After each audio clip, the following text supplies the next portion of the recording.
Underlode. This is a nasty dungeon. I mean, certainly the affixes could have been a bit worse, Twitch chat / Twitter, but you guys went just a bit merciful on them as we see the mass stealth come out of both teams right away. So again, we have a Shadow Priest over on Hypers along with the Brewmaster, and we have Unholy DK and Fury Warrior on the side of Black Mamba. Both teams popping simultaneously their Bloodlust and doing a pretty, not really that big of a pull. There's only one Peacekeeper in there, but I guess they're just trying to keep it safe here with that Necrotic, Nagura. Yeah, so both teams actually popping the Bloodlust here as well, but yeah, as you mentioned, Necrotic just making those pulls so difficult, on top of, just these pulls being in general very difficult, just because of the mobs that need to constantly be interrupted, and then you have the thugs who constantly enrage themselves, and I mean, even if it can be dispelled by the Raster Druid's Tooth, it does have a 10-second cooldown, so at some point you're just going to have some of them enrage, and then the charge is random and cannot be avoided. It does a lot of damage and it also stuns you, so that's definitely a problem.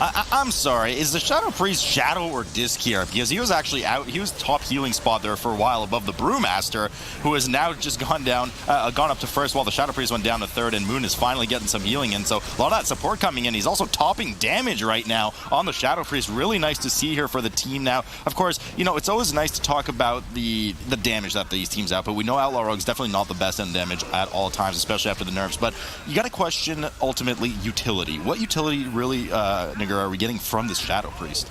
Shadow Priest, unfortunately, really doesn't have that much utility, right? Class. It had Mass Dispel, which was really nice for Reaping, because you could constantly dispel the Reaping debuff that got applied from auto attacks. But now without Reaping Mass Dispel, it is nice to have, but it's really not necessary in most of these dungeons. It's very nice for offensive dispels as well, so it's just like a tiny little thing that can be very good in some dungeons, but it's very niche. It doesn't really have use in all of the dungeons. And outside of that, Shadow Priest does not have as much utility at all if you compare it to other classes. Now, one more thing to note about the first range DPS that we've seen in a long time is that unfortunately, range DPS are not getting any sort of support from anyone else in the group. You don't have a Demon Hunter with the magic debuff that increases your magic damage. You also don't have something like Arcane Brilliance or anything like that. So most of these teams are built around melee comps and around melee damage, so that the Shadow Priest is doing so much damage is quite impressive without any support. To be fair though, I mean, they do have access to Tome for Arcane Brilliance, Scrolls indeed, just like they do for Battle Shout is in fact what they're doing, because they're not playing a Warrior over on Hypers. But yeah, the Shadow Priest certainly pumping here. Having that offensive Dispel could be nice in some areas, and on top of it, has its own survivability, decent self throughput on self-healing, and also Dispersion on top of it. I guess technically Life Grip could be useful in some area, probably not, but we'll see. I'm also not sure he is playing, of course, Night Elf. That's one of the advantages of the Priest. You can play Night Elf as well, so they do still have access to that Shadow Meld. But let's take keep an eye here on the matches. Black Mamba is now at 16% trash. Hypers is at 17% trash. So the two teams pretty equivalent right now. That Shadow Priest just keeps pumping though. Decent output coming in from the Fury Warrior as well on the side of Black Mamba, something we also haven't seen, but we do know this patch here in 8.2 or Season 3, of course, has seen a pretty substantial rise in Fury Warriors, at least on live servers, for rating and for M+. They can actually output a fair bit of damage.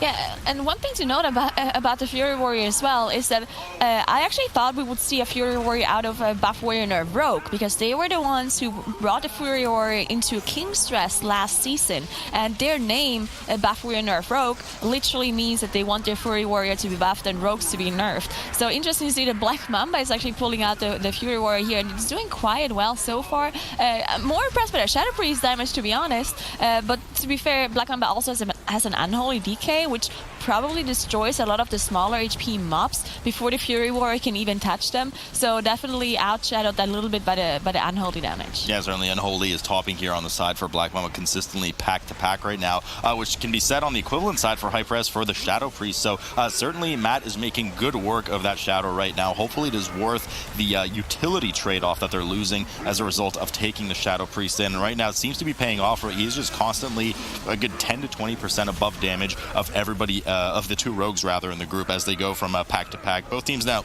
sitting at a 26% trash as they continue to chew through. Now, I'm expecting, we've seen teams start to try and poke out of what was the meta strategy for this dungeon and get in that R&D wing, and it failed miserably. So I do expect these two teams will likely clear most of their trash before Azrak, the second boss, and even a predominant part before the coin-operated Crowd Pummeler, the first boss of the dungeon. So probably somewhere in the 70 to 80% range of trash would be done before that first boss. Yeah, even with the changes, it just seems like this trash here before the first pulse is just so efficient. I mean, this trash is not easy by any means, right?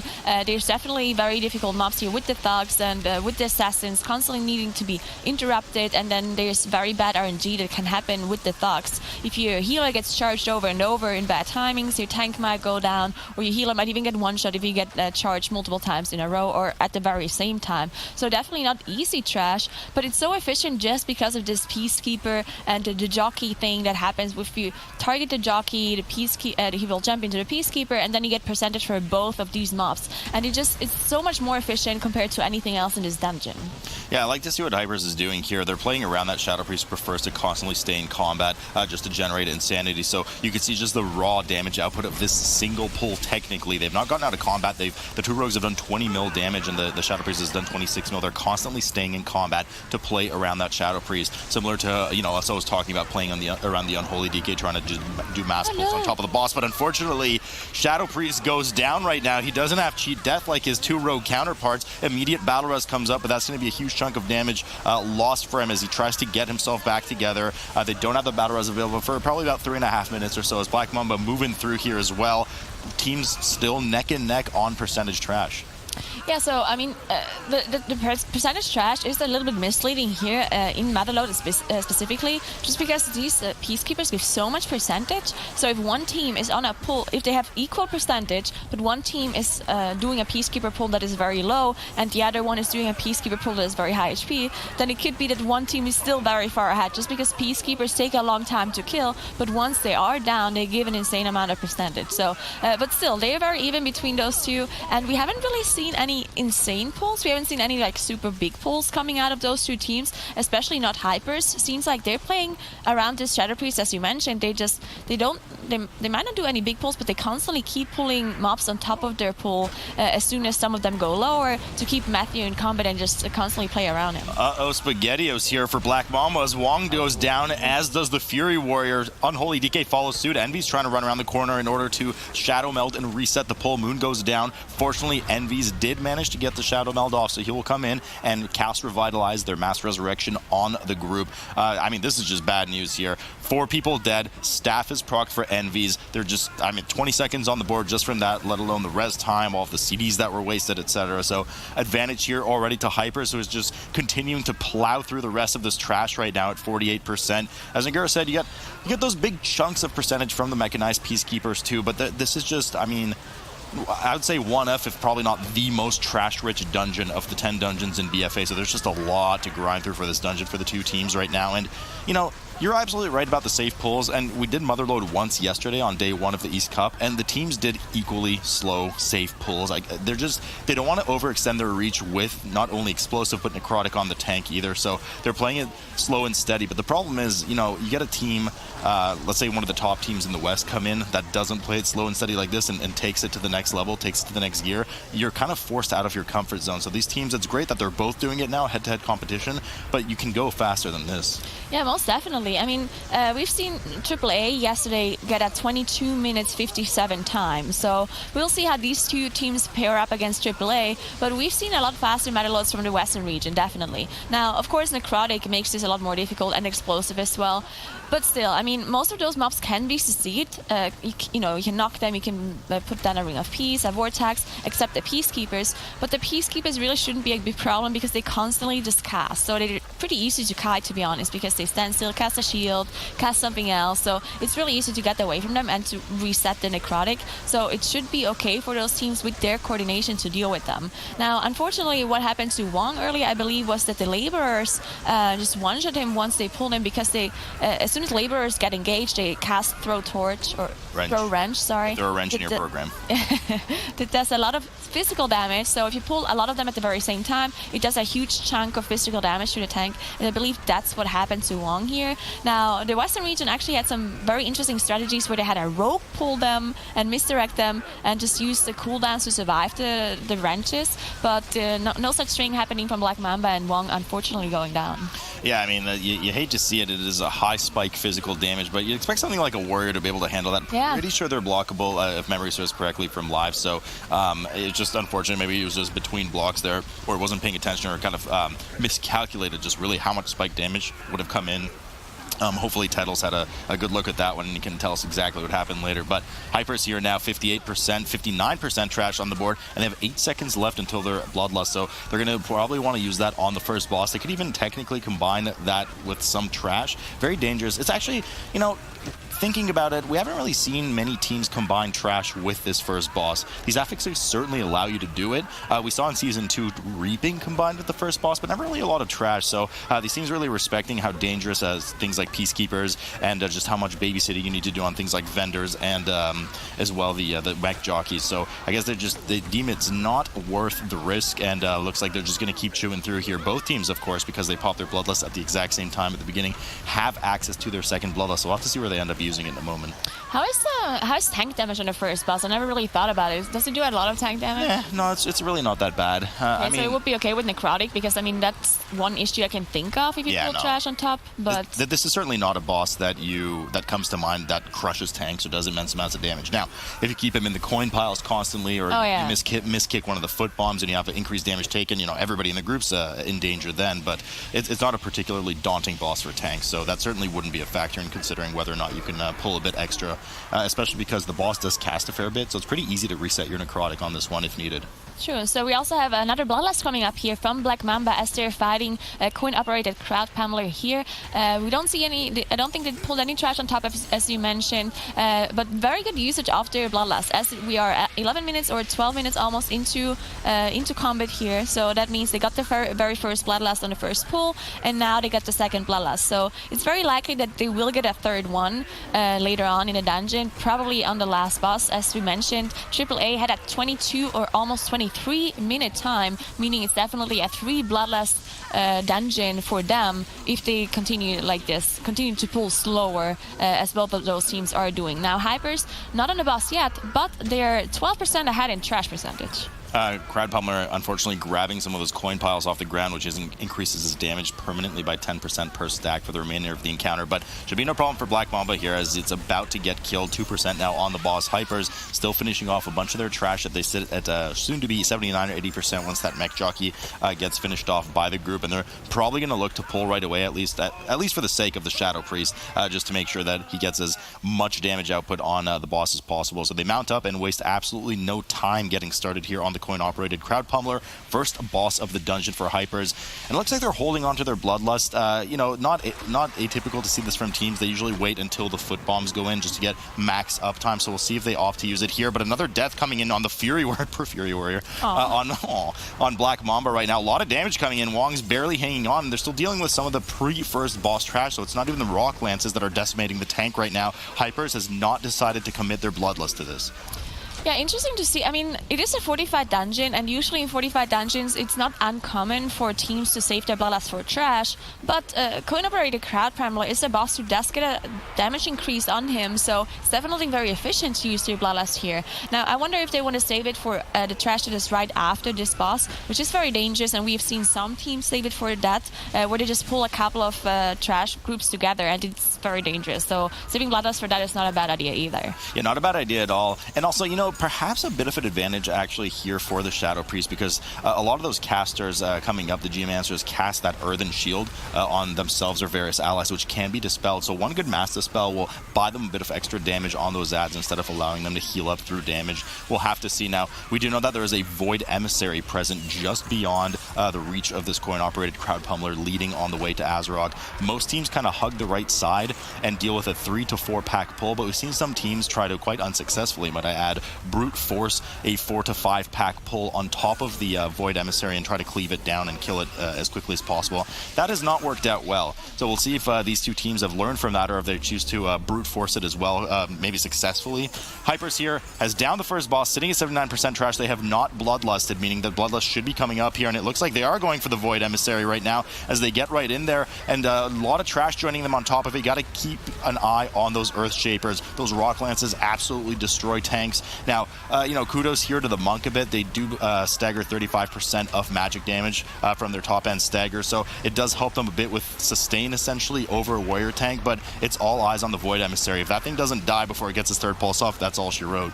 Yeah, they did use the Boralus here as well, as you can see, finally saving that Boralus for this very moment, but it might get another cast off as the healer and the tank go down. We do have this dispersion coming out of Matthew and whatever coolness the rogues had left, but I feel like they just didn't focus it enough, because they had Bloodlust ready, they had everything, they should have enough damage to finish this off, but everyone was just like AoEing. You can see the Shadow Priest doing an insane amount of damage too. They were just not focused targeting enough. Looks like another full moon as the healer goes down. Coxie goes down yet again, and Hyper just having so much trouble staying alive. He has immense amounts of stagger, heavy stagger going in, finally falls yet again to another Rocklands piercing. Matthew goes down, Coxie goes down for a third time here. 15 deaths when everything was going so well. Make that 16 now. They didn't manage to finish the trash off. I mean, when you wipe on a pull that size, Nagura, even though they were trying to throw their bodies at it because most of the mobs were in that kind of 30% range, it's just impossible to do, because explosives start spawning all over the place. People are getting hit from various aggro because the monk is dead.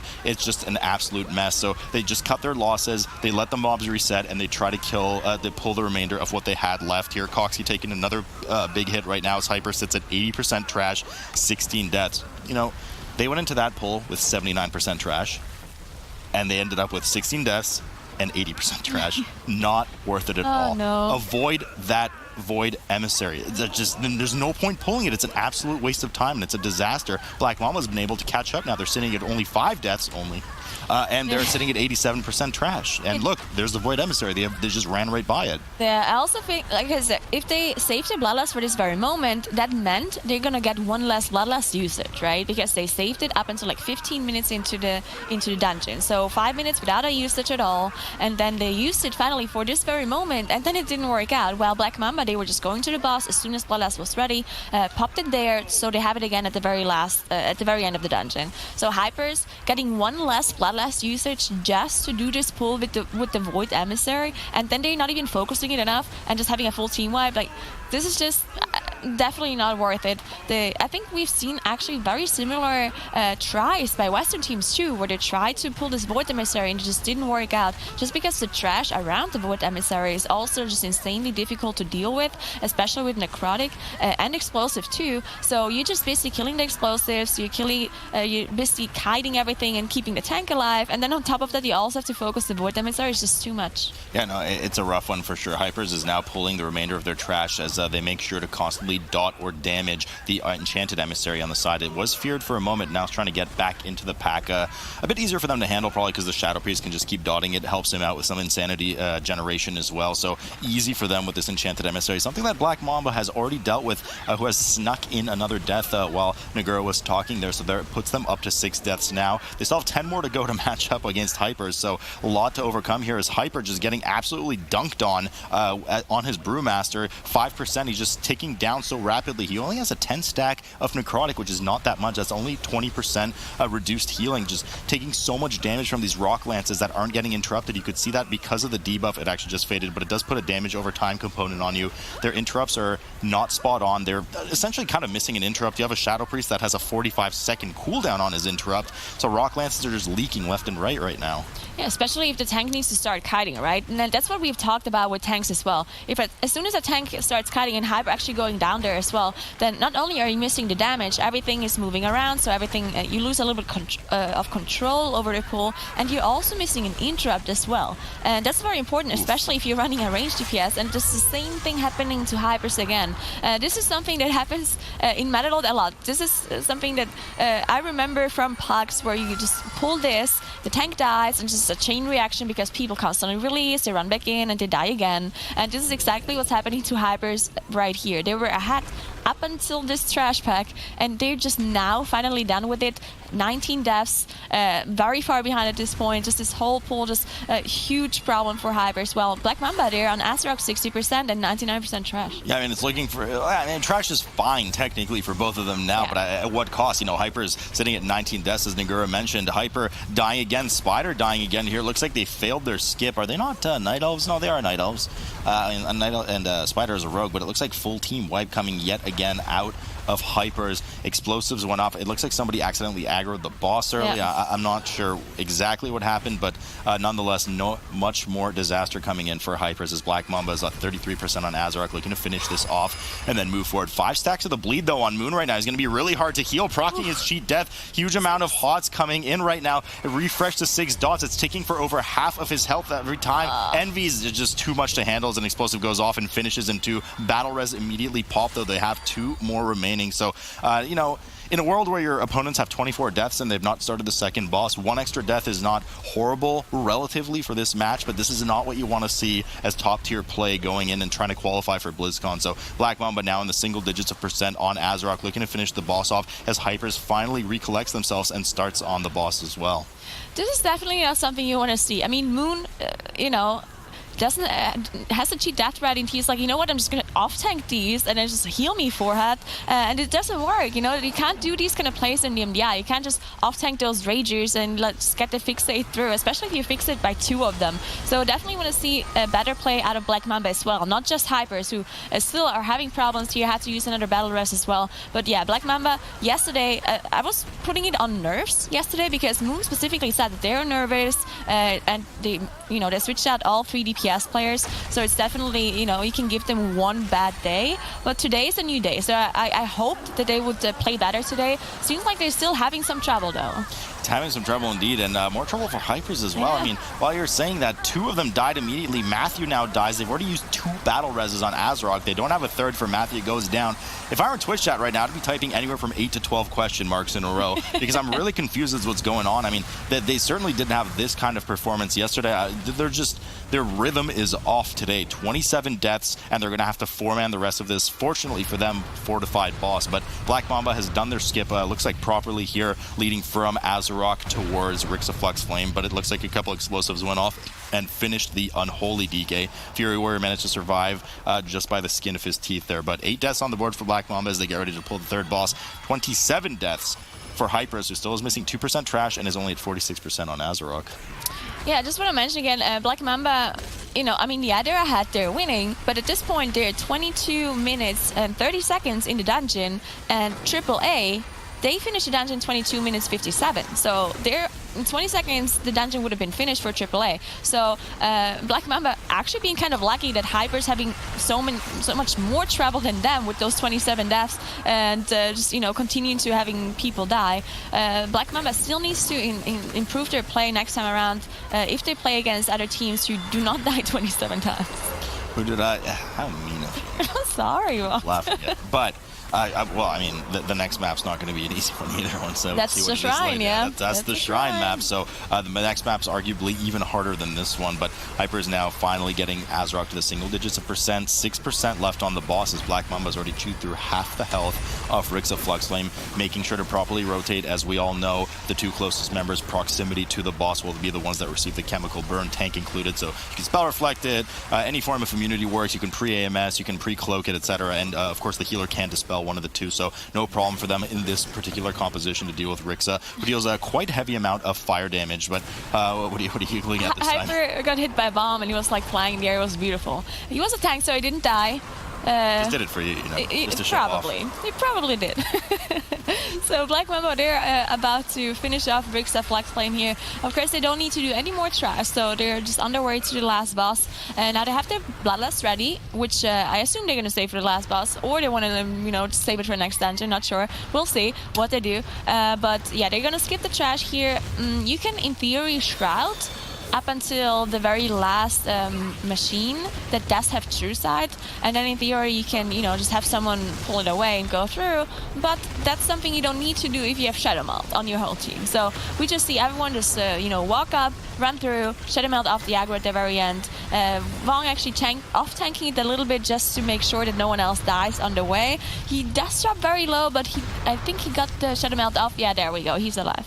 No problem for them. They're getting ready here to pull Mogul Razdunk, the final boss of this rather tedious MOTHERLODE. No thanks to, of course, Twitch chat / Twitter for voting on these affixes, as I'm sure the teams are not exactly enthralled right now, but no problem for Black Mamba as well. I mean, some problems for Black Mamba, but no problems right now for Black Mamba as they pop Bloodlust at the start of the fight here for Mogul Razdunk, who's already down to 80%. Should be no problem for them as long as they dodge these Boomba bots well and, of course, deal with that transition properly, dunking on those oiled rigs as quickly as possible. In this fortified environment, I really don't see them having too much trouble with this boss, but then again, caster curse, so let's just keep our mouths shut and see what happens. Hypers now halfway through Rixa Flux Flame, sitting at 28 deaths, so they had one more death incurred on the way down to the boss. 0 battle res is available for them as well, but they do have their Bloodlust stuff, which they're probably as well saving for the final boss. Yeah, one more thing to note actually is the Shadow Priest utility, as you can actually dispel the debuffs on Rixa Flux Flame. There's two magic debuffs that get applied to the two closest targets. We usually see, you know, Spell Reflect coming in and the Cloak and so on, but they're not running a warrior tank, so you can't Spell Reflect, so the Master Spell actually being pretty useful for Hypers here on Rixa Flux Flame. Now, one downside for having another ranged DPS on the last boss, though, is that the ranged DPS can get targeted by the missile, so it's not just going to be the healer, it's also going to be the Shadow Priest, meaning they have to kite a little bit more and lose a little bit more damage compared to melee, who just, you know, they just hit the boss. They don't care about anything. Well, they do have to dodge the Gatling gun, but outside of that, they don't have to care about the missile. Nagura severely underplaying, for the first time, might I add, the difficulty of playing a melee DPS in World of Warcraft Battle for Azeroth here. Hypers now sitting at 28 deaths still. They have killed Rixa Flux Flame and are stealthing on up to Mogul Razdunk, but it is way too little, way too late right now as Black Mamba hits 25% on the boss. They've already dealt well with their transition phase. No deaths, no casualties from the team here on this encounter, as they do well to dodge the final Boomba bot. But I mean, the next map is going to be a grinder as well. Coxie procs cheat death on the way up right now, and Mogul Razdunk is about to fall here. I'm not really sure. I mean, these two teams definitely need to shape up. And, I mean, definitely a really tough map coming up. But Black Mamba finally securing the for fun thing. And, you know, they expected to maybe not win that first match, but... Yeah, we'll have to see onto that one and see if they start mixing it in just a little bit later, because Hypers has been switching around from Brewmaster to Prot as he's back into that Prot Warrior spec, as we're getting ourselves ready now and raring in Shrine of the Storm. Here we go as well with the bolstering right away. You can see just the size of the initiations, because bolstering not only increases their health, their remaining health by 20% and damage by 20%, but also their size by a fair bit. We've seen some rather bolstered mobs take up the entire screen a few times in these cups. And Wong going down quite rapidly as well. We just mentioned how dangerous the casts are from these caster mobs. All those water bolts going through. Unholy DK follows suit. Moon procs cheat death and goes down as well. There's no way this is not leading to a full team wipe as the second Rogue and Envies go down as well, and that's going to be all she wrote early on for Black Mamba, as Hypers is now getting their first dangerous pull-in with the snap.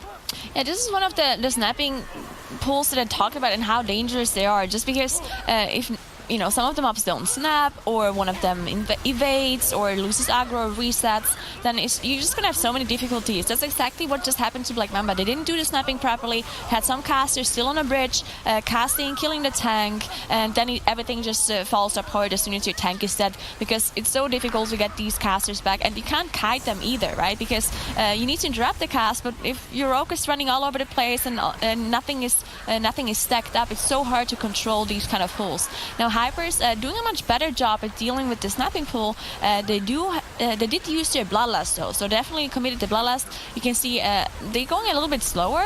They got 10% trash at this point, and they just doing one attendant with the emissary here, actually 2 attendants with the emissary, so going a little bit slower, but you know, it's paying off for them because they don't have 5 deaths. Yeah, certainly. Well, you're absolutely right about that. They did a smaller pull and committed the Bloodlust to it, but slow and steady wins the race here. This time as Hypers is getting absolutely pummeled by those temple attendants here. They're just free casting Waterbolt because of the emissary of the ties that was present, who's now dead, so they're able to interrupt. But really nice rotation earlier for their big pull that I saw, coming in with an immediate spell reflect on 3 mobs, followed by of course a shockwave, and then just various interrupts from people rotating back into shield wall, and then another reflect. So really well done by them during their big pull there, and well played by Hyper on that Prot Warrior to make sure that he's staying alive. But they are taking it nice and slow here, just kind of 1 pack at a time, 3 to 4 mobs, making sure they can control the interrupts. And Mending Rapid about to go through there on that X target, but they do manage to get the interrupt. That of course does do an immediate heal and puts a healing over time effect on one of the allies allies, or enemies essentially, but allies of the enemy, and they don't have an offensive dispel here. Everybody is running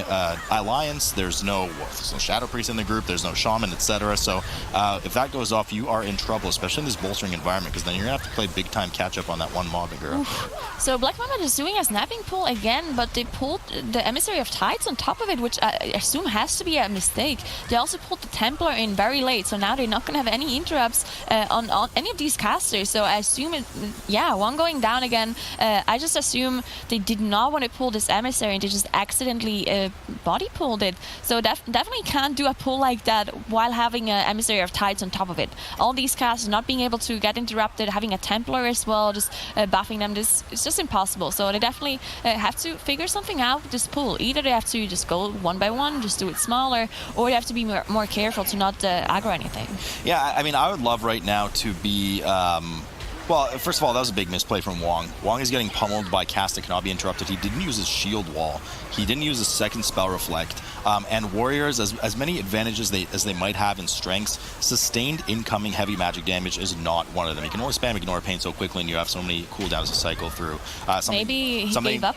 Maybe, I mean, yeah, something like a Blood DK with the self-sustain we saw yesterday, a Prot Paladin, etc. There's way better tanks for that kind of magic damage incoming. So to go in a Prot Warrior with that, not be able to interrupt the spells, and then not use your defensive and shield wall off the bat to try and burn down the mobs and the Emissary before they're interruptible, not the greatest play there. So it would cost them yet another almost full wipe on the team.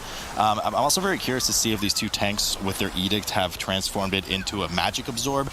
Most tanks seem to just kind of forget about that fact that you can put that Edict of the Faithless to either pure Magic Absorb or pure Physical Absorb. So you certainly want to go in the realm of magic at the beginning of the dungeon here. I can actually maybe even check in the back, see if they have that info for us. But a lot of trouble here for Black Mamba early as they're once again doing a third round of snapping. This one is a bit more timid though, it seems, Nagura. Yeah, they're trying to go a little bit smaller here. They still having a lot of trouble with the cast going through, as you can see. And now they pulled the Emissary of Tides again.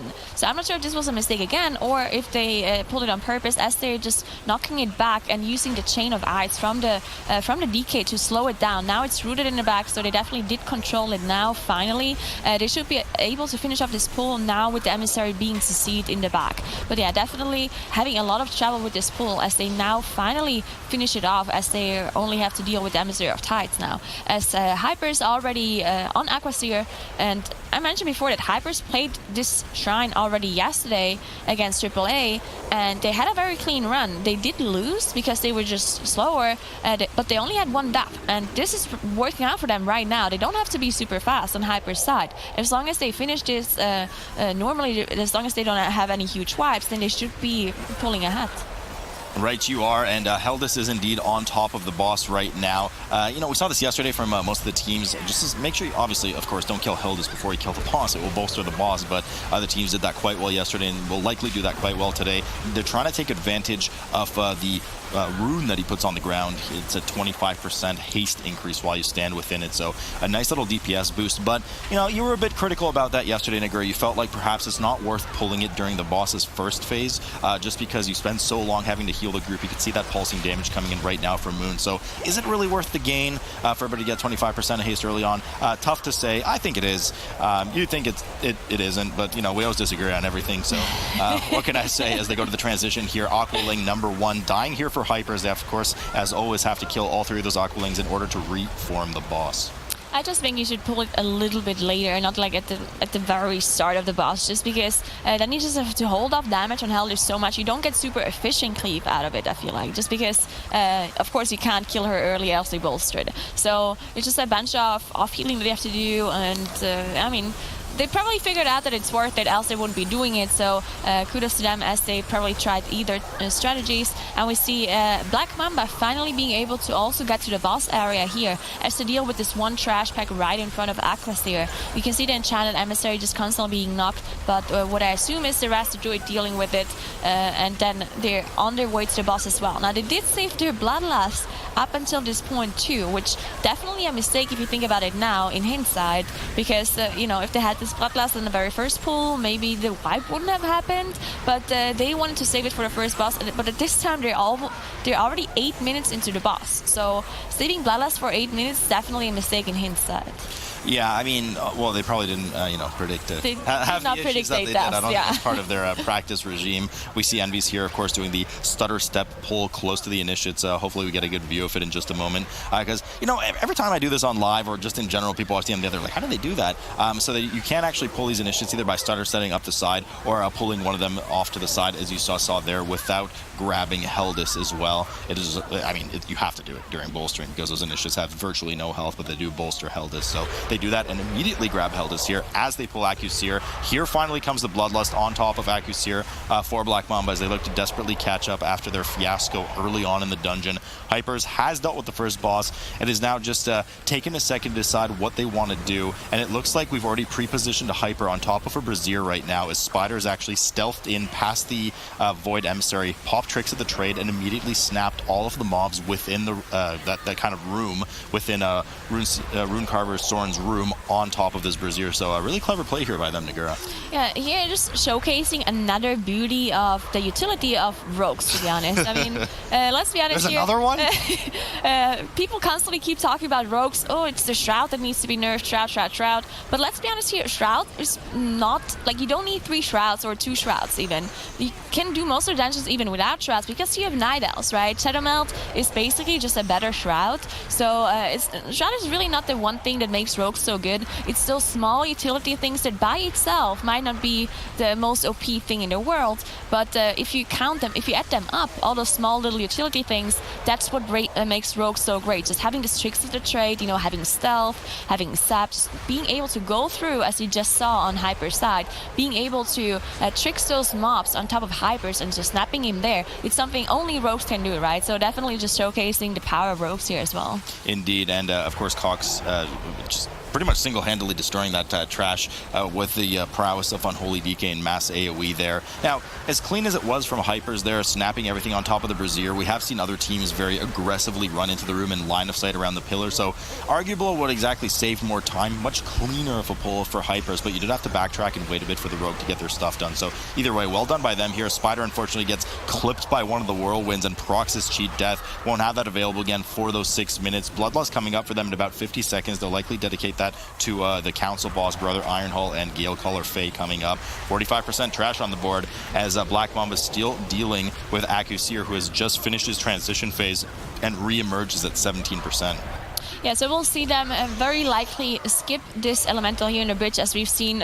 I don't think we've seen anyone kill this elemental purposely. If they messed up the skip and the Shadowmelt didn't go off, then they had to kill it. But otherwise, we've never seen any group just kill this, just because it's such an annoying mini boss to deal with. Does a huge amount of AoE damage, and if you want to avoid the AoE damage, you need to go line of sight, which means you can't do any damage. So definitely very inefficient. Now Hyper unfortunately going down as to do the skip, but it's better to have one death than everyone being encumbered with it. So heads up play by Hyper. Even if he didn't get off the Shadowmelt, or even it might have been on cooldown. I'm not sure. It is on cooldown. I don't know. He never even crossed the bridge, so I think they kind of realized late that he didn't have it, and he got in combat with the Elemental because it was actually Spider that was pulling it off to the side. So he said, "Okay, you know what? I'm in combat. I'm just going to die here," as you said. Good heads up play, and then just get rezzed on the other side rather than risk putting the rest of my team in combat. So nice save from him there right now as Hypers has successfully crossed the bridge and is keeping that Enchanted Emissary at bay away from this rather large pull again. Problem is there's a lot of casters in here,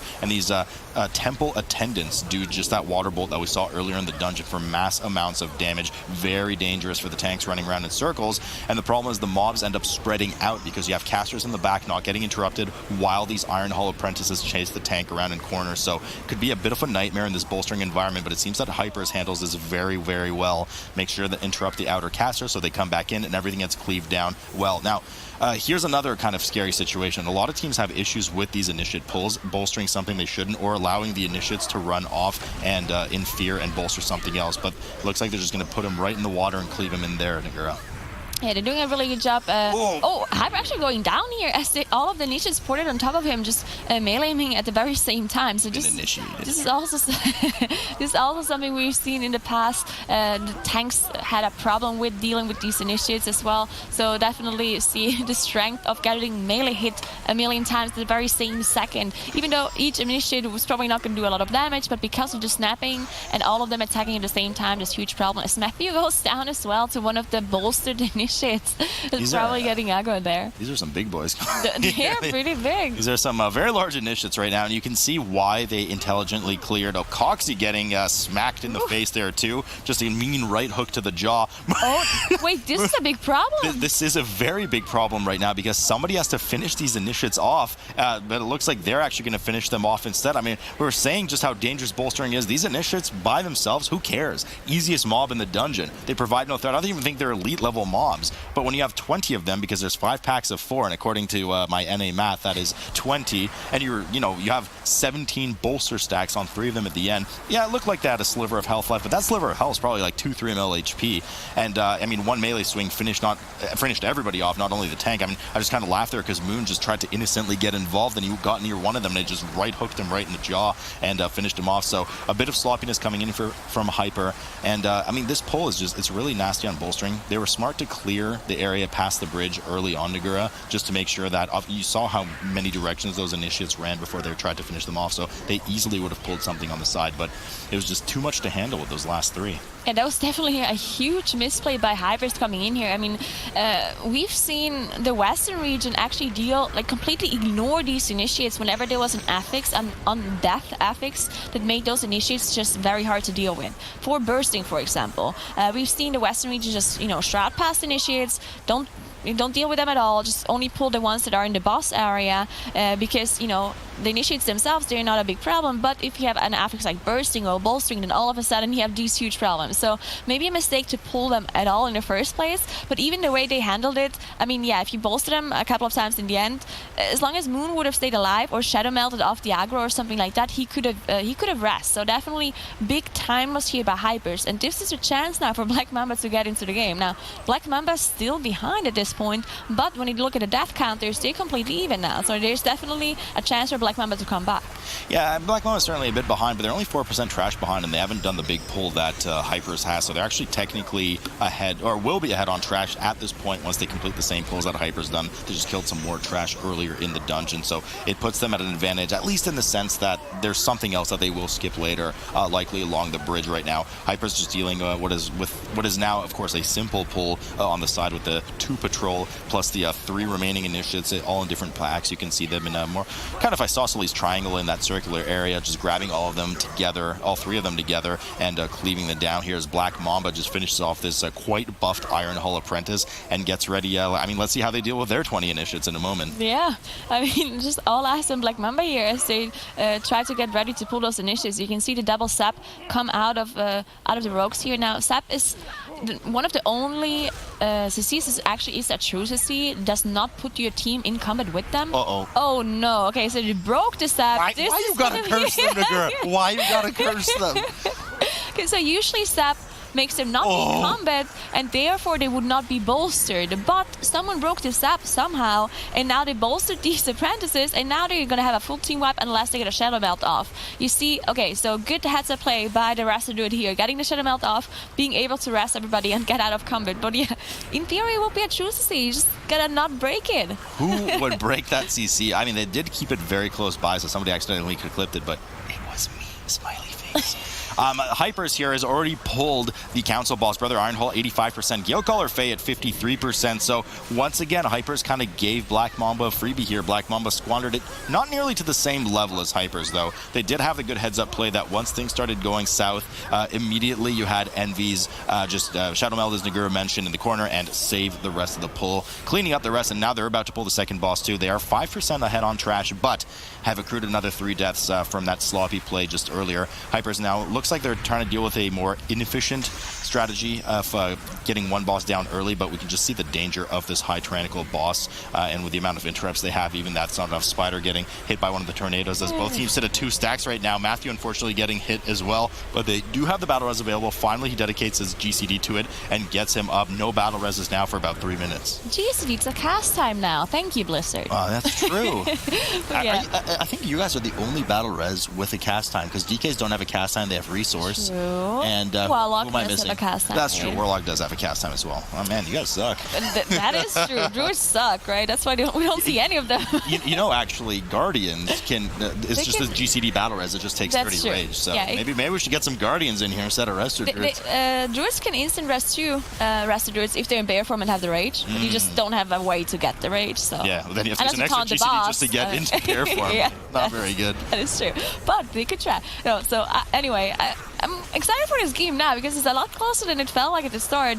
I just, I thought, oh no, Hypers is just gonna, cleanly run through the dungeon. Black Mamba making those mistakes. This is just gonna be very one-sided. But now we have a huge fiesta going on, and both of the teams have more than 10 deaths. So I like this very much, as we can see this being a lot closer than I thought it would be. And now we see one more death happening on Black Mamba. 2 more deaths, unfortunately. No, Moon going down as well. They do have one more battle rest though, so they could get him up if they want to. And they have Bloodlust available. What are all those ads in there? There's an apprentice Oh. on top of the boss. There's two. The apprentice patrol is on top of Black Mamba right now.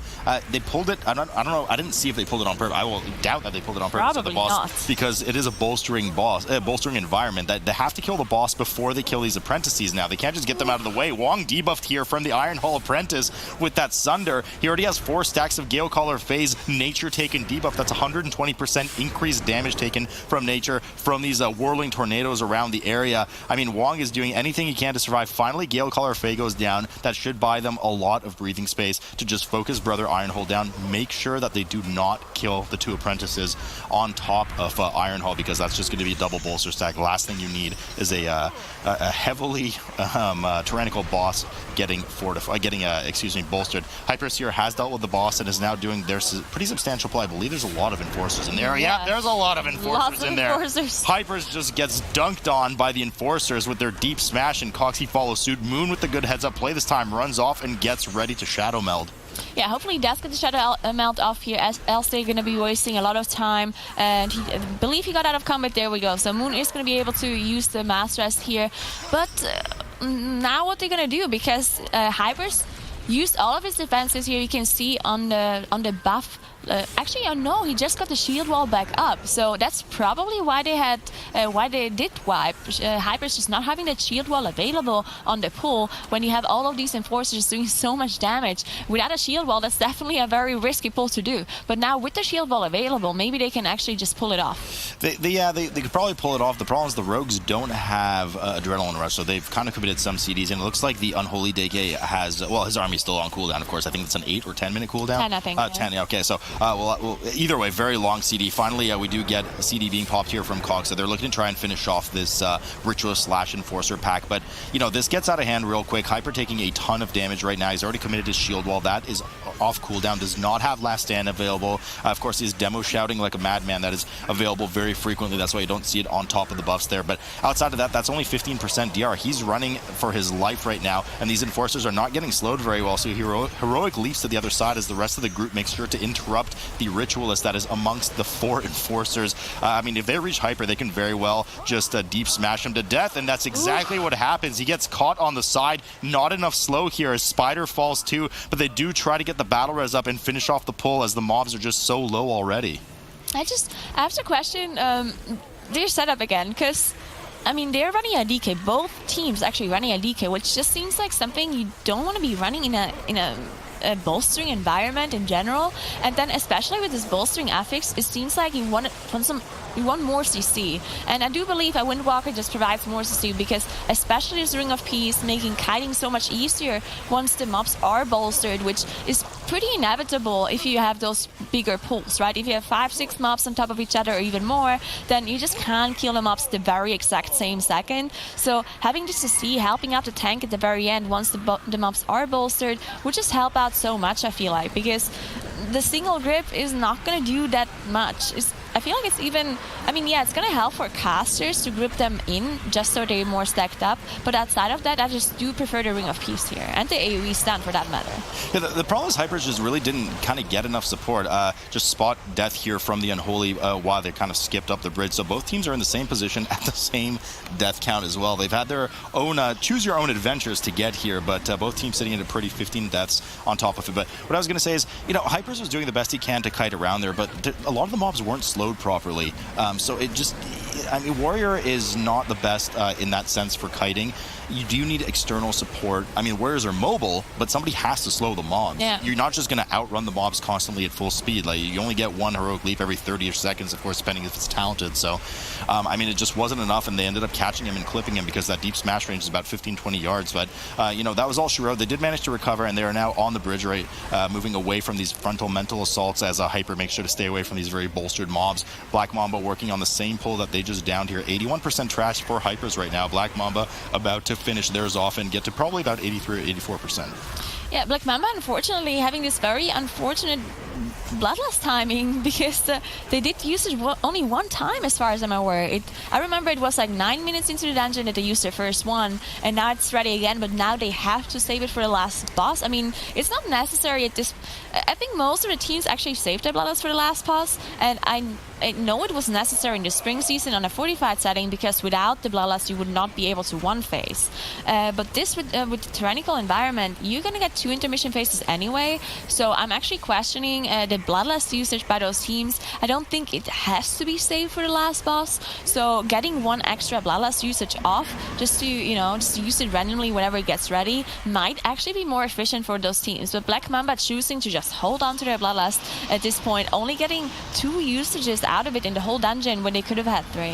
Yeah, the problem is, I guess it's just, you know, they're lacking a bit of heads-up play here because they're obviously, based on practice, not expecting to have 15 deaths and all these slow wipes and just various issues. So they probably say, hey, look, you know, in our practice, we use Bloodlust here, and we usually have this kind of run, and that's it. And obviously, things did not go their way in this dungeon right now, so they're sticking to their guns, and they're using Bloodlust where they know they need that Bloodlust. But you're absolutely right. It's caused a huge gap where they easily could have fit in an extra Bloodlust, but it puts them in a very tough position as to try to adapt to their unfortunate situation or just stick to their guns and use that Bloodlust later. And it seems that they're doing option B right now as Hypers has started and finished the RP here for Lord Stormsong and are moving on to the boss, something that Black Mamba has already started on. So they are 11% ahead on the boss from Hypers and 1% behind on Trash. Both teams sitting in an equal 15 deaths. That is our status check-in here for the 2 teams. So, you know, once again, yep, choose your own adventure. Both teams had a lot of issues in various parts of the dungeon, but we kind of reconvene and the 2 paths are meeting towards the end of the dungeon, and this is going to be a close one here. Yeah, this is actually going to be close, which is something that really didn't look like at the start of the dungeon. Now we're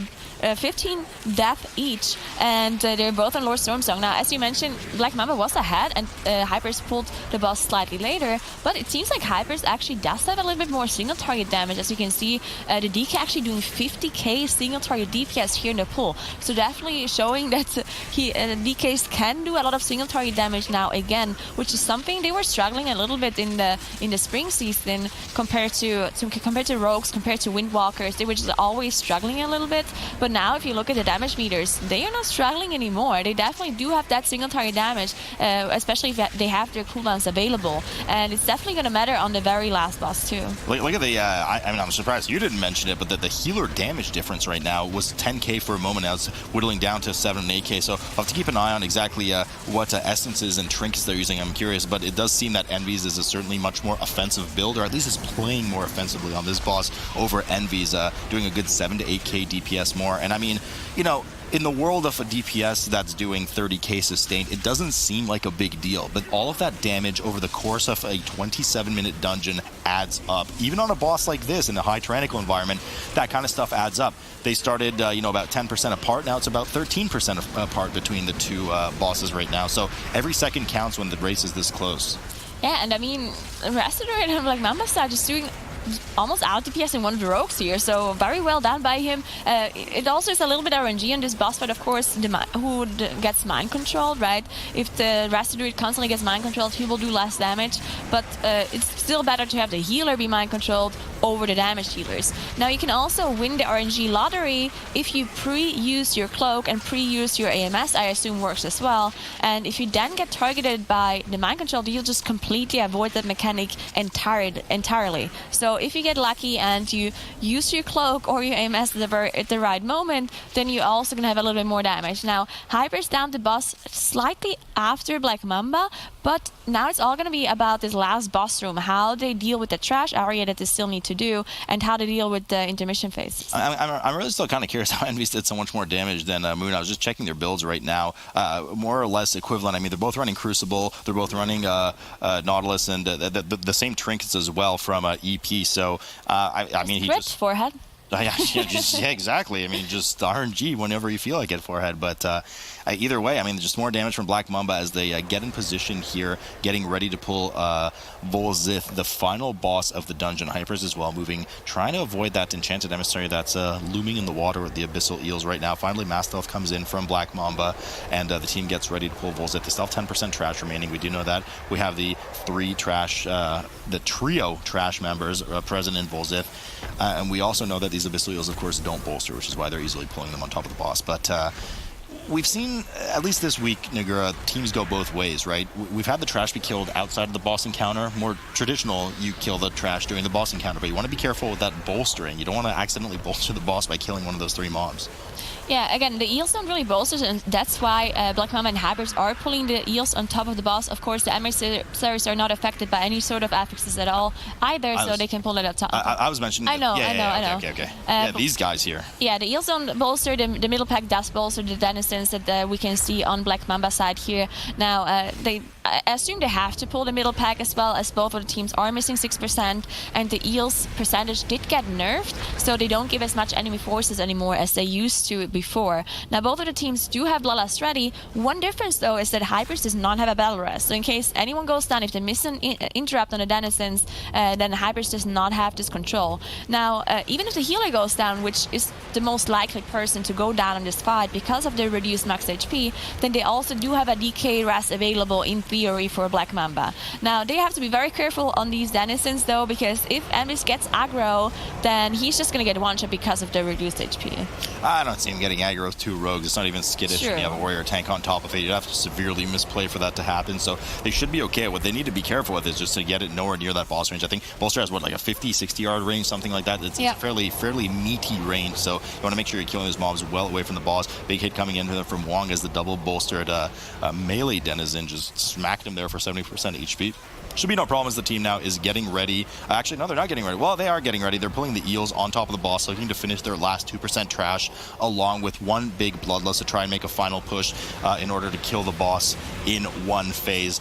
I don't think they're going to do it. I mean, the closest we've ever seen was 4% from the West Cup, and that's when they ended the first phase at 72% on the boss, but we'll see exactly what they do here. I mean, I feel like they can't possibly do it just because Envis is doing so much damage. You can see 80k single-target DPS coming out of the Residue here, and the DK was saving the army all the way up until this point, and DKs are probably one of the class who can burst the most single-target damage with all of their cooldowns all of their cooldowns ready. Of course, they fall off a lot too, but there's only a short bursting window. You can see the energy bar as well that got added, so you can see they still have a little bit of time left, but with this cast coming in, they're probably not going to make it. I really want to see one team just have all the RNG like in the world and just finish it before the second intermission. I mean, maybe if they brought 3 Boomkins, that would have happened, but we just don't live in this world. This is actually quite close, though. I mean, they're 7% right now. They're still kiting, but it's not going to be enough. Looks like they're going to get transitioned around 3% on the boss. Wow. Very close. Really well done by them, but just wasn't enough here. Hyper's trying to do the same thing. They're not going to get nearly as close as Black Mamba, though, unfortunately, as Volzith's going to face here at probably around 15-16% HP in just a moment. Either way, each team is indeed locked into doing another transition phase. Favor for Black Mamba, who has reached that phase earlier. It's 3% on the boss. Both teams have already dealt with all the trash, so it looks like Black Mamba's likely going to take this one, barring any unforeseen disaster at the end of the map, which never happens. Literally never happens. Now, but definitely see Black Mamba winning here, especially with Envy's just showing how much damage you can do on this Residue. Just very impressive damage, and also shout out to the DK. I mean, look at the 100k DPS coming out. So very well done by Black Mamba, just showing how much damage they can do while Atal'Dazar. Now, we do expect typically that these teams go up to the left right away, but we did see actually a variation to that, a more traditional, I would say, early expansion kind of thing, and AAA is following suit on what I'm just saying right now as they jump straight down into the jaws of Razan down in his pit as Full Speed is doing a more normal pull up to the left. Neither team has committed their bloodlust just yet. Yeah, one of the things I was going to say about AAA is it looks like they have some very practiced dungeons and some dungeons that they're just not quite up to snuff in. Like, for instance, their Atal'Dazar yesterday, they were a little over the 20-minute mark for their Atal'Dazar, which is, compared to the Western teams who are normally getting the 16, 15-minute times, it's a little bit slow. It's on the slow side of things. Now, it's not as bad as some of the matches we've had recently, like for at the end of yesterday and some of those earlier matches, but they're playing clean, and that's what we want to see from AAA. What was that? Well, I was just, I was allergic to something. Full Speed here. I did just sneeze there. Nobody heard, but I think everybody heard. Down the street. Full Speed now at 12% as, of course, they were dealing with the trash up on the side. And you're right, Zara. I don't know, I don't know if AAA is necessarily not practiced in this dungeon. I just perhaps don't think that they have the best routing, and it is something that they practice. I mean, this is the second time we're seeing the strat come out of them. Sky Screamer has been pulled down to Razan, so they got to be careful with that, making sure not to kill it on top of the boss. Last thing you need in here is a Sanguine healing a tyrannical boss. A lot of damage from bursting coming in on Full Speed right now. That managed to get healed up just barely by as they deal with the remaining Juggernaut and Confessor on the side, and will likely go up and skip the Construct up towards Priestess Alunza's area. Yeah, this reminds me a lot of that AAA match from yesterday where they were against, I forget who they're against, but the other team was as well, also going for the more typical strategy, but AAA just managed to have an overall cleaner run and take the dungeon because of that. So, I mean, Full Speed is using this Western strategy that we've seen developed throughout the past few MDI Cups, and as long as they're able to pull it off and have a clean run, the routing should be superior, but, we have seen pretty bad execution the past couple days, so we'll have to see whether they're able to pull it off. Looks like this skip is going well for them right off the bat, and we'll see if they can get this AoE pull afterwards. That Fire Enchant is channeling. They might not have gotten the skip completely done perfectly, though. Yeah, just gets clipped by another one at the end there. Certainly not what you want to see, but they do finally manage to squeeze it off. Bad timing on the Fire Enchant. Sometimes that takes a bit longer to cast, so really just not in their favor there, but they managed to execute it quite well as Bloodlust finally gets popped here for Full Speed. We see Tree of Life by just on the side of the screen as he's pumping Regrowth into the rest of the group. Makes sure to keep, of course, the Enchanted Emissary away. Big damage coming in on Man right now as one of the fireballs leaks onto him, gives him the dot as well, and we get the Transfusion cast from the Priestesses. They opt to actually just use Shockwave to interrupt those rather than going into the pool, which of course you can do in order to reflect back some of that damage. But poor Man is just the target of all these fireballs. A lot of damage coming in on Smile right now as the Fire Enchant breaks the group apart and they all scatter in various directions here, finally reconvening on top of the mobs. Man, unfortunately, once again, the final brunt of the damage as the staff procs here from just early in the dungeon. Undulating is down as well. Battle Res has been used on Man, just barely hanging on at 8% HP, gets a heal on himself, and it looks like they're managing to stabilize right now. But oof, Zyra, I mean, you were just saying, this pull has been a bit sloppy this weekend. They're following suit here on top of that. And that was just kind of dangerous. Everyone was low, and you want to finish off the mobs, but because the dungeon's bursting, you kind of can't finish off the mobs because you'll end up killing members of your group. We saw the monk going down low, and they're still incredibly low in the group. If they kill these mobs, they're going to die to bursting. So it's kind of like, well, can you heal us up before the bursting kills us?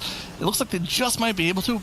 Keep an eye on the Druid and the Rogue here. They're both very low, no cheat death, no cloak available for the Rogue, but looks like they're barely okay, but they just gouged the Priestess inside Sanguine. This is just super sloppy in general. Super sloppy. I mean, it was pretty bare bones healing too. I was watching Nyanner's with just one of the transfusion debuff, which takes for 3% HP, just slowly go down from 8%, proc his cheat death, and then finally get healed up by Just, who ended up finally committing his Tranquility to the situation pretty late in the game, but only got by that relatively unscathed with only one death, but certainly wasted a bit of time with some of the Sanguine healing on top of it. AAA, though, all sunshine and rainbows right now. Only one death on the board as they've dealt with their first snap. Look at that, the amount of Sanguine on that snap spot right there. That is an absolute death trap. They finished off what they need to, and now they themselves are heading up to the left where Full Speed has already gone past towards Alunza. Yeah, and the thing to mention about Alunza, we haven't really talked about it too much. They did a lot of buffs to this boss, to this general damage of the boss. It's not a walk in the park anymore. The transfusion does a decent amount of damage. Having the blood debuff also has does a decent amount of damage. And getting hit by any of those gold globules that are kind of floating around, those also do a pretty large amount of damage too. So if you happen to have all three of those debuffs at the same time, you can get, pretty quickly die from 100 to 0 in about, 3 or 4 seconds, especially on the 17 tyrannical difficulty. So you kind of got to keep an eye on the health bars, especially when the transfusion's going off. You'll see people actually are kind of taking damage from the boss nowadays. Yeah, there's just so much damage going out from the wildfire as well. I'm just watching AAA right now. Those augers are, I feel they're one of the most underrated mobs in these packs, especially from a, well, DPS perspective. They just go, we'll just kill all the mobs together. It's the Confessor we have to watch out for. Get a 2-man interrupt on the Confessor for one somebody's mantle and the heal, and we're good to go. And they're not so good to go right now. No deaths here, but a lot of bursting damage coming in at the end. And D, unfortunately, procs his cheat death, so not going to have that available for 6 minutes. But what I was saying is those augers left unchecked just cast wildfire on random targets, which is a very heavy fireball hit, plus adds a damage over time component to you, and they just spam it on various targets. So in a world where bursting is ticking heavily on the group, the last thing you need is a bunch of wildfire casts right now. So keeping those augers in check is pretty important. Nyanner is unfortunately getting clipped by the fire, I guess. Speaking of fire, things are really heating up here for both teams right now. Full speed getting res off down the stairs, and they will engage this double auger, double honor guard pack in just a moment. This one's a bit weird. This one, as long as you sit in melee range, the augers actually only get 1 or 2 wildfires off, as we'll see, and then they just start meleeing the tank, so it's not too much of a problem as long as you heal through those first ones. Yeah, for some reason, this pack has always worked the same way ever since beta, where as long as you get those initial wildfire casts, they just stop casting, but they've opted to just not interrupt them at all. Well, there's Emissary of the Tides in there. Like, they can't interrupt them, so they're just going to be chaining those wildfires until that Emissary of the Tides is dead. And you can see how much group damage are going out. There's 2 debuffs on Smile, who's getting absolutely chunked by those debuffs. Yeah, but the problem is that you had Sai sit in the corner there, like out of melee range of those augers. As soon as he moved in melee range after the first cast, they stopped casting it. So he let an excess of wildfire go off for no reason and just made the situation much more dangerous than need be. But fortunately, no extra deaths here as AAA has now started on a recently buffed and loved Priestess Alunza. Blizzard, of course, wanted to make sure that she was not the face roll boss that she was for all of Season 2. She actually packs quite a punch, as Zyra mentioned earlier. We mentioned it yesterday as well, with her transfusion cast. And God forbid you get hit by one of the globules on the side as well. Yeah, something to mention as well. AAA did the same thing yesterday. This is the exact same routing they used yesterday. They didn't opt to use their they used their Bloodlust earlier on Rezon, right? But they were able to pull off that large AoE trash pull without their Bloodlust that we saw Full Speed struggling on with Bloodlust, and they were way more clean than AAA was. What I was pointing to there, so sorry to confuse you, Zyra, but Bao actually went off screen in order to pull the pack from downstairs upstairs. So they pulled the 2 augers. We saw Method EU do this, if I'm not mistaken. So and actually failed doing it because Jinji died on the way with his cloak during the fire. But Bao does it successfully. He pulls the 2 augers from downstairs along with the Emissary of Tides, I believe, is in there.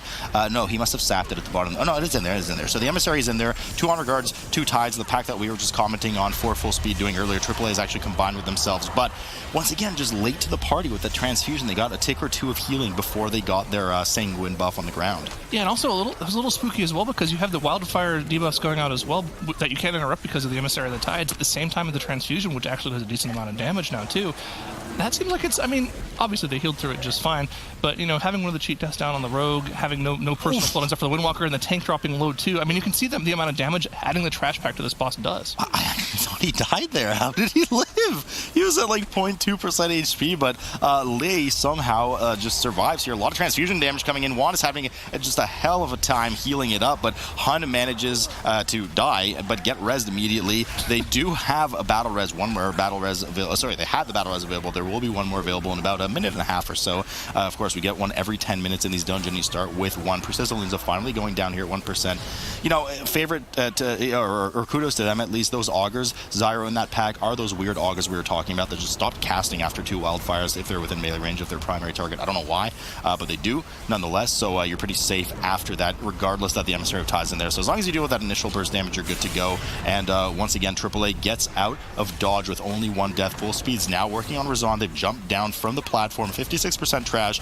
and they're trying to kill this boss that AAA's already dealt with. So AAA's actually looking pretty solid right now. Yeah, I mean, I'm kind of impressed that this isn't, I mean, this for sure isn't the fastest routing we've seen from any of the teams, you know, including the West, but they're, I mean, for the most part, they're clean. They had to commit their battle res on the boss due to the extra trash that they ended up pulling into it. But outside of that, they are, you know, slow and steady wins the race. They're the turtle, and Full Speed's trying to pull up the hair strap, but it's not really working out for them at all. No, not at all right now, as the triple Skyscreamer gets killed here by AAA. Does well. I believe it was them that like the fear leak through yesterday. One of the teams did on Atal right there, so certainly cleaned up that sloppy play from yesterday, and they're looking quite good here as they have 50 seconds left on their Bloodlust, and they go back up the platform, the main bridge leading from the entrance of the dungeon towards Volk Hall side now. They go in the middle of the room. Looks like they're going to do a nice big snapping pull here. Aggro is initially grabbed by the tank Lei here, who does well to snap the pack right on on top of one of the ledges there, as we typically see swords are about to die, so they're going to have to move off of that immediately to make sure that they're not healed by the Sanguine. But yet again, look, the problem with this Dinomancer is it is a ranged mob that cannot be interrupted. So as long as you have any form of LOS or range on it, it's just going to sit there shooting. So they did the same thing yesterday. They killed the swords right away, and then the Dinomancer just sat there bathing in the Sanguine, healing back to full. So a bit of time lost yet again from them as Lee just gets pummeled with damage, having difficulty getting healed above 50% here. Full speed now, 50% on Razan. Not that it matters too much in terms of overall strategy, but I'm pretty sure the tank used a completely different ledge today than he did yesterday. I think he used the front ledge on the right side rather than the right ledge on the front side, like he did there. So you're right, Zyra. That's just, I don't know if he meant to do that, because it did look like they got the Sanguine healing off on the Dinomancer because of where he did it, and maybe they're used to LOSing on the front ledge instead of on the side ledge like he used there. So that could be the reason for the Sanguine healing as well. But I mean, healing the Dinomancer for maybe 10-15% of the health, it wasn't damaged that much at that point, so I don't think it's that big of a deal in the overall scope of the dungeon. They're still playing pretty clean right now. I mean, it's not by any means a quick and speedy run, but sometimes you don't have to be that. Sometimes you just need to be solid to win a dungeon.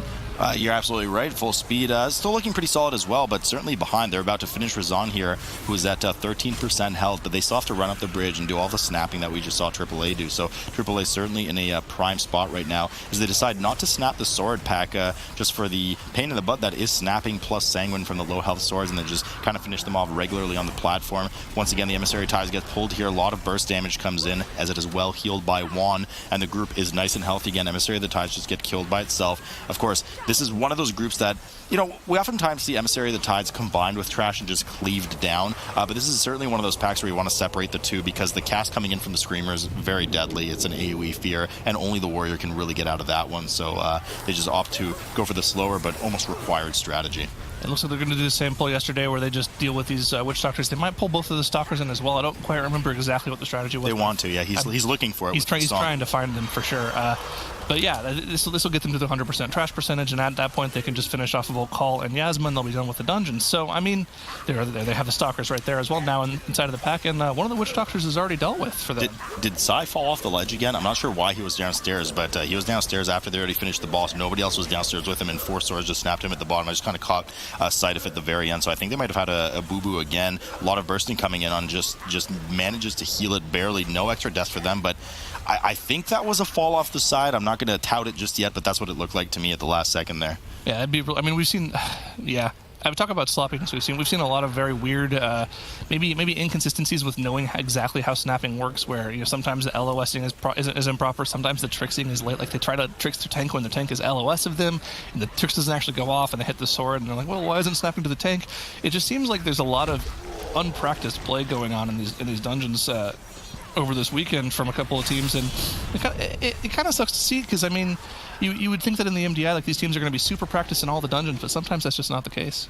I mean, your only as practice is the time you have, and sometimes if you just don't put in the time investment, especially past the 3 time trial dungeons, it ends up with multiple wipes in various dungeons, Shrine of the Storm, Motherlode, whatever have you. So AAA well dealing with their first phase of full call here. Something I will say that I'm actually kind of impressed with is I believe over the entire course of the MDI through all 3 seasons, there's still only one team that has ever won a dungeon and not timed the key. You know which team that was?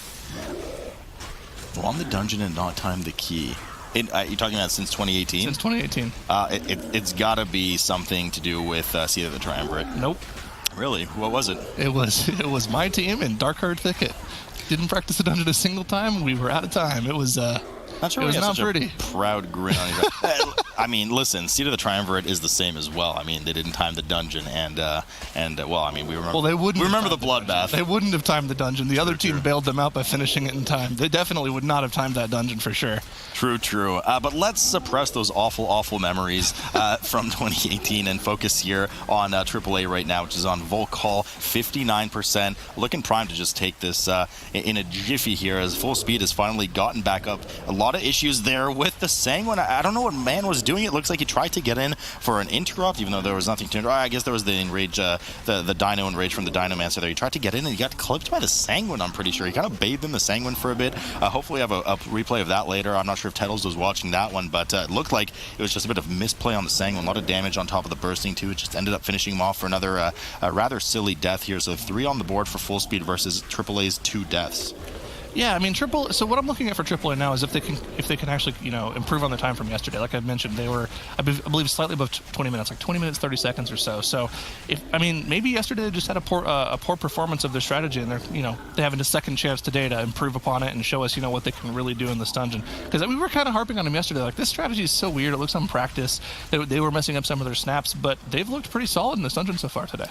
Yeah, I still believe that going up and kind of doing an S-weave strategy directly to Alunza, then dropping to Razan is just objectively faster in terms of travel time if you manage to pull it off. But AAA certainly showing that they're at least cut out a lot of the sloppiness from yesterday with this strategy. It's working quite nicely from them, even with a slight bit of doubling back earlier with their pathing. But should be no problem for them as they get ready. Nice view here from our observers getting ready to unlock the stairs leading up to Yasma, the final boss of the dungeon, the spider boss, who of course has recently quit her job as a web designer. Full speed here, snapping to the side right now. Zyra, you pick up that pen and you keep commenting this match right now.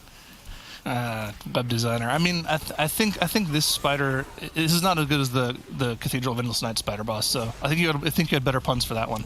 But we'll take the web designer for this boss as well. I mean, this one's like a half spider. Okay, it's like a humanoid spider thing. Yeah, okay, I'll give you that. Yeah, Yasma. I mean, it's probably the hardest boss in the dungeon, but they have their bloodlust available for it. It is tyrannical, so this kind of becomes a pretty long fight. Unfortunately, on the side of Full Speed, we have almost a full team wipe. I believe 3 deaths coming out for them there. So not really what you want to see, but at this point there's still 2 bosses behind, so just a little bit of extra sloppiness coming from them going into the next game. It's not really what you want to see. Almost 3 deaths. That was close. So they had 3 deaths and they put them to 4, but you're right, there's 2 people that were basically just hanging on the edge of life there and managed to not turn over to the dark side. But 4 deaths from Full Speed. They still have to deal with that tougher Enchanted Emissary trash pack leading up to the stairs that lead to Volcall. So Yasmin now at 66%. There's absolutely no way AAA. Okay, we got to stop saying that, but we always keep saying it. There is likely no way AAA is going to lose this match. It would take 2 to 3 full team wipes for them to do so. They're looking quite primed right now and performing very well here. Honestly, they've only had just a bit of sloppiness, and I mean, Lee is just so aggressive right now. Look at his damage, man. Like, there's been several packs where he's just out DPSing the damage, even in a post-prot warrior damage kind of nerf world. So I'm kind of curious to see what his build is, Zyra. I'm going to check it right now. Yeah, I mean, we learned yesterday that their team name altogether, vaguely spells out, we're just here to do our weekly key. I'd love to do my weekly keys with these guys at the rate they're playing. This is great. I mean, doing 17s at this speed would be great on live. But yeah, they're playing really well so far. I mean, they only have to deal with maybe 1 or 2 more soul runs and they're good to go. And like you mentioned, Lee's out DPSing the Windwalker monk still, which is pretty impressive. Not to mention their healer as well, pumping out 27k single target DPS as well. This is a good showing on this boss from them. Yeah, it's funny. He's actually not running a particularly aggressive build here. He's actually using double defensive trinket from what I can see in our inspect tool. And on top of it, he's not running exactly the most aggressive, certainly not the most aggressive single target damage either versus the boss. So he's just performing well. He's hitting his buttons properly in the correct order here, and that's what you get out of it. So Yasma now 17% as they kite around probably the final corner. I don't even think they're going to deal with the final soul rend here, Zyra. I mean, that is in fact how you do the most DPS, by hitting your buttons in the proper order. I learned that from Noxic. That's my favorite website to go to. Guys. No, sorry, Katsuki. Don't infract me for that. Wowhead is great. And the tool they have is awesome too. But yeah, Yasmin, the difference between this week's weekends versus affixes versus last weekend. The West had access to Raging, which made their spotter do double damage versus what they have this week. So they really have to make sure their mob count is very clean. And we already on the bat see a difference. AAA is running Horde. Yeah. Differences between Horde and Alliance getting ready. On left side, we have the Horde, and right side, we've got the Alliance. As Boralus is kicking off. The old faction war. Haven't seen this one before, Zyra, but go ahead. You look particularly tantalized to say something. I think our producer is going to love AAA's team names. These are all basketball names. These are great references. I love it. This is good. Let's keep going. That's actually true. We have Jeremy Lin, Kobe, Anthony, Smith, and of course Young on there. I'm not sure how many people, of course, in the Easter couple recognize all these, but disaster strikes early on, unfortunately, here for the Alliance side of things as Full Speed's Windwalker man goes down. He had a lot of issues staying alive in the last dungeon too, on that Windwalker. So one death already. Battle Res has come up, and Battle Res has been used rather. So they're not going to have that available for like 9 minutes. That already kind of puts their back to the wall. Yeah, that's actually that's really unfortunate for them. And as we noticed, they don't really get a checkpoint until this boss goes down. So if they have another death and they have to release, that's going to be trouble for them. So hopefully that doesn't happen.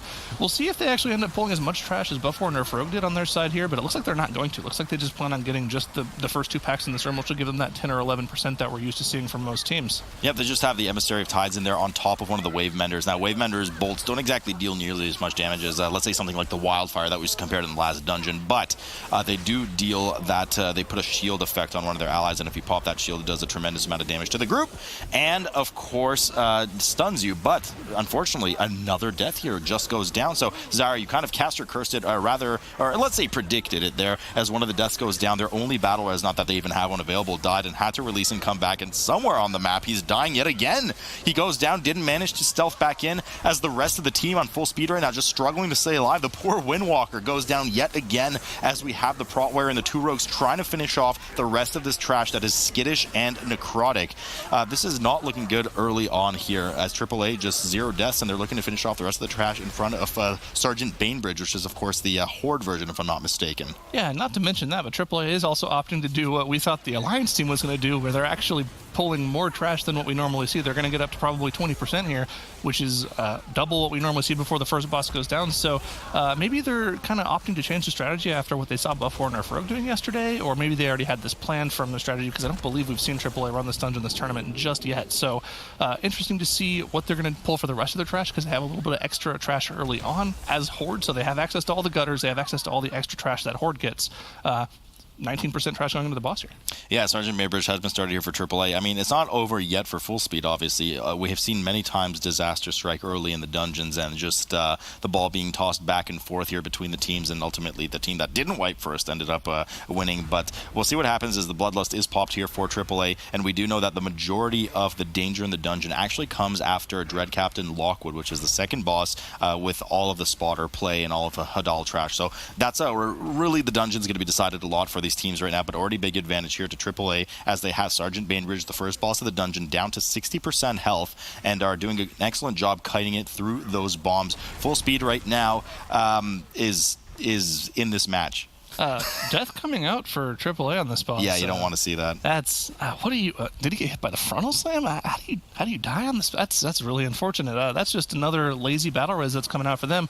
And unfortunately, like you mentioned, Full Speed only just now getting their healer catching up to the team. Just finally got through all of the invis skips, so they're gonna res him up and start on the boss here in a second. But AAA almost already has the boss down. Is there any? I think there might be something with True Sight on the Alliance side, like the Hound or something. So I think that's why it's particularly difficult for them to get back. But nonetheless, they do get back up to speed here, full speed, if you will. 6 deaths on the board for them, unfortunately, with only 11% trash. But they've now started on Chopper Red Hook, which is their first boss version in this dungeon. This is where the small differences come in between the Alliance and Horde on this dungeon. So Chopper Red Hook present here for the Alliance, as the Horde has finished off Sergeant Bainbridge. The Horde, of course, being AAA on the left side of the main screen here, if you will, and they run over, grab these Marauders, which can pack quite a punch. They have Marauders Strike on the tank that increases your damage taken by 15%, and it does stack. So you'll see Jeremy spike up here in just a second, but he does get a nice quick dispel from Kobe. You know, I'm actually kind of rooting for AAA to win, because you know what that means we'll get, right? We'll get Kobe versus Black Mamba. The dream. Let's go. Dream. Nice. All right. AAA, I mean, they're pretty firmly in the lead once again, but the dungeon's still young. Like you mentioned earlier, we've seen these teams go back and forth with deaths pretty much the entire last 3 matches of the tournament. So AAA, as long as they stay clean and use the spotters properly, they should be able to win this dungeon, just based off, Full Speed lost like 3.5 minutes waiting for their healer to catch up and get back. Not to mention they also had the Monk dead for half of that last trash pull as well. They lost a ton of time doing that. AAA, they just had, one quick battle res during the boss, nothing too big to speak of.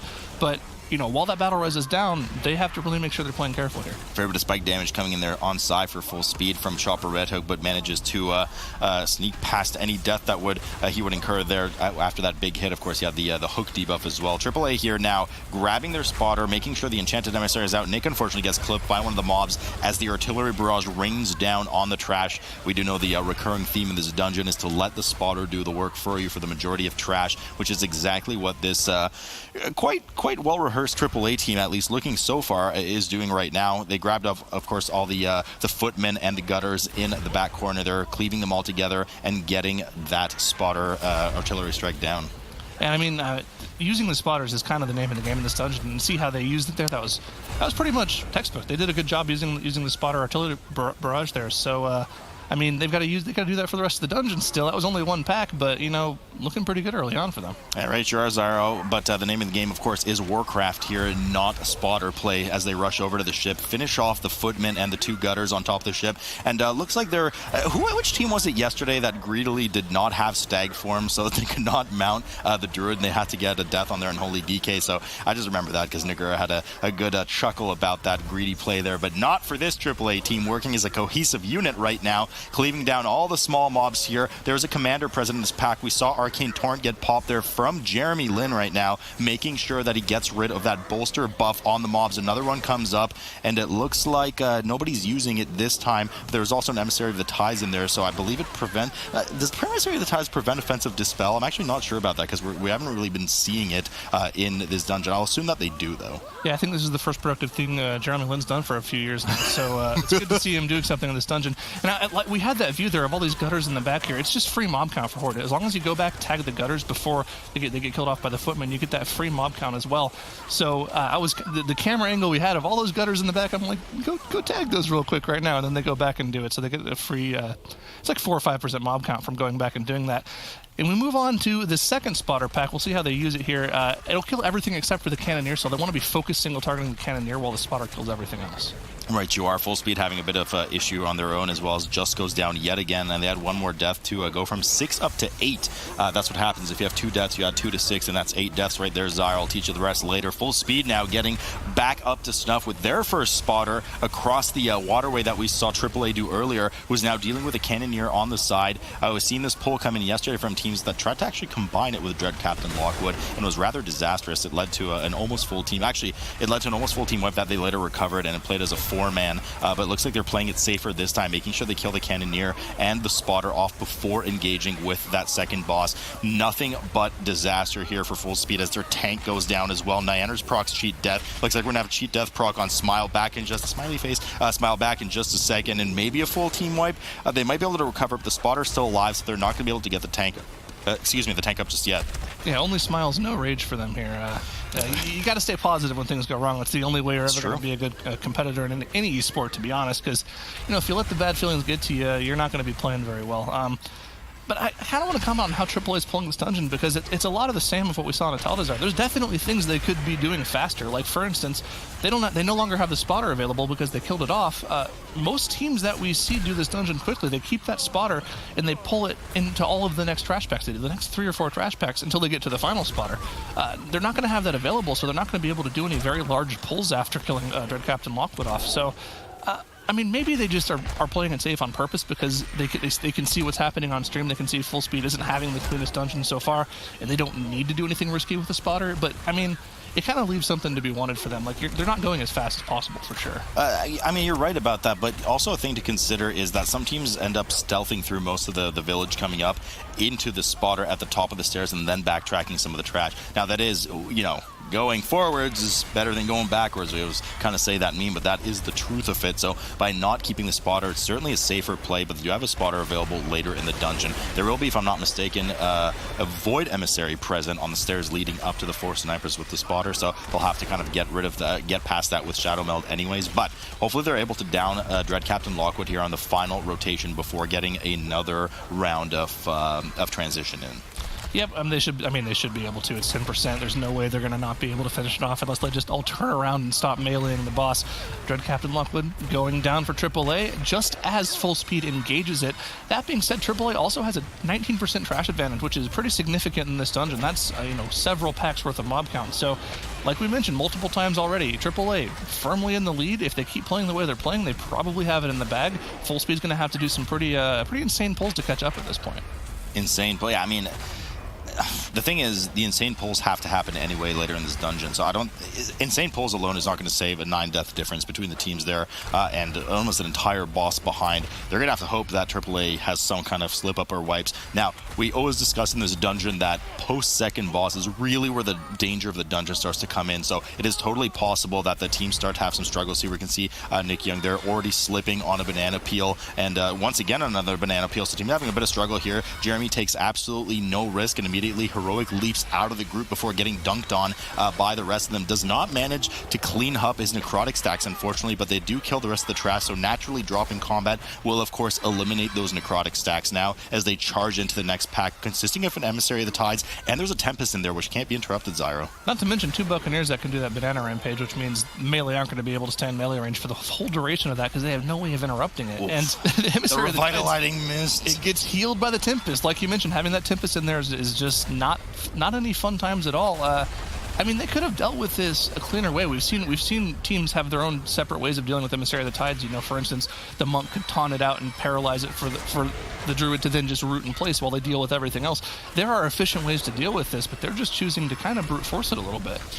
I mean, it's working for them. We come back to the same theme and meme that we always talk about, Zyro. These teams know where the other team is. They're keeping an eye on it. They know that they're ahead at this point, so maybe they're opting to play it a bit more comfortably or a bit more, certainly time inefficient to have the Tides in there, but a bit safer and less mechanic and just forethought needed on to how to deal with it for CCing it. So nonetheless, they do manage to down the pack. 40 seconds left on their Bloodlust here as they deal with this last Crusher mob off on the side, avoiding its AoE fear, and then moving off, the Demolisher, excuse me, not Crusher, as they move off towards the rest of the village area. There will be coming up soon on that Void Emissary, guarding that pretty hefty 5-pack, including one of the speakers.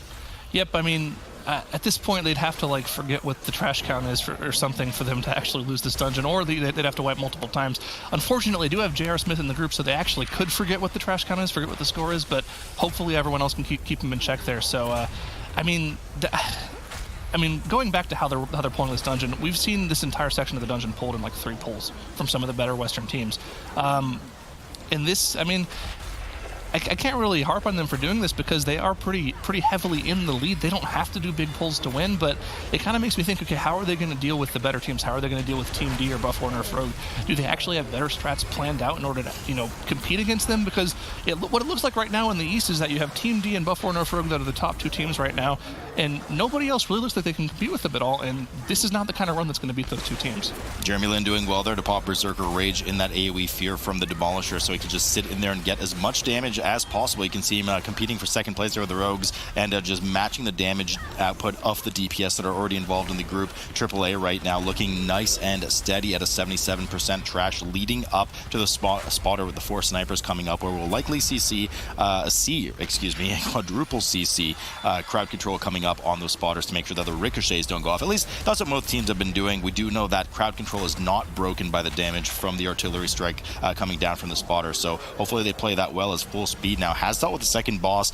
They're only now starting to deal with this kind of town village area consistent of the Buccaneers and the Demolishers and the speakers that we've seen, but they're 51% trash versus 82, and 82 is quite high to be at this point in the dungeon already, Zyro. Yeah, have they overpulled? Are they planning on skipping this spotter entirely and just doing slow pulls and huddles from? I'm curious to see what they do, because they definitely have way more percentage than they need to finish the dungeon at this point. Because I was just looking at Full Speed, it's like they're going to have to pull a lot to catch up to AAA, but at the same time, they definitely have too much on the side of AAA.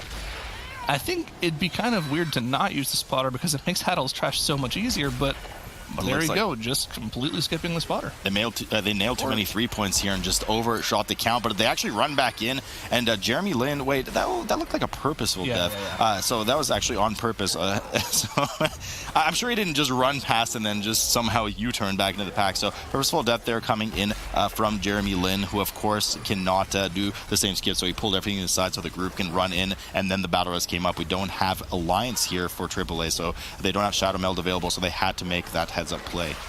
Yeah, that was. I mean, he must have gotten in combat with it while running by. That's the only thing that makes sense, because they're definitely not planning on using the spider. They're just pulling this safe. They're keeping with the same strategy. I mean, almost all of our prevalent strategies in this dungeon involve teams mass pulling the entire room and then using that spotter to cleave everything down.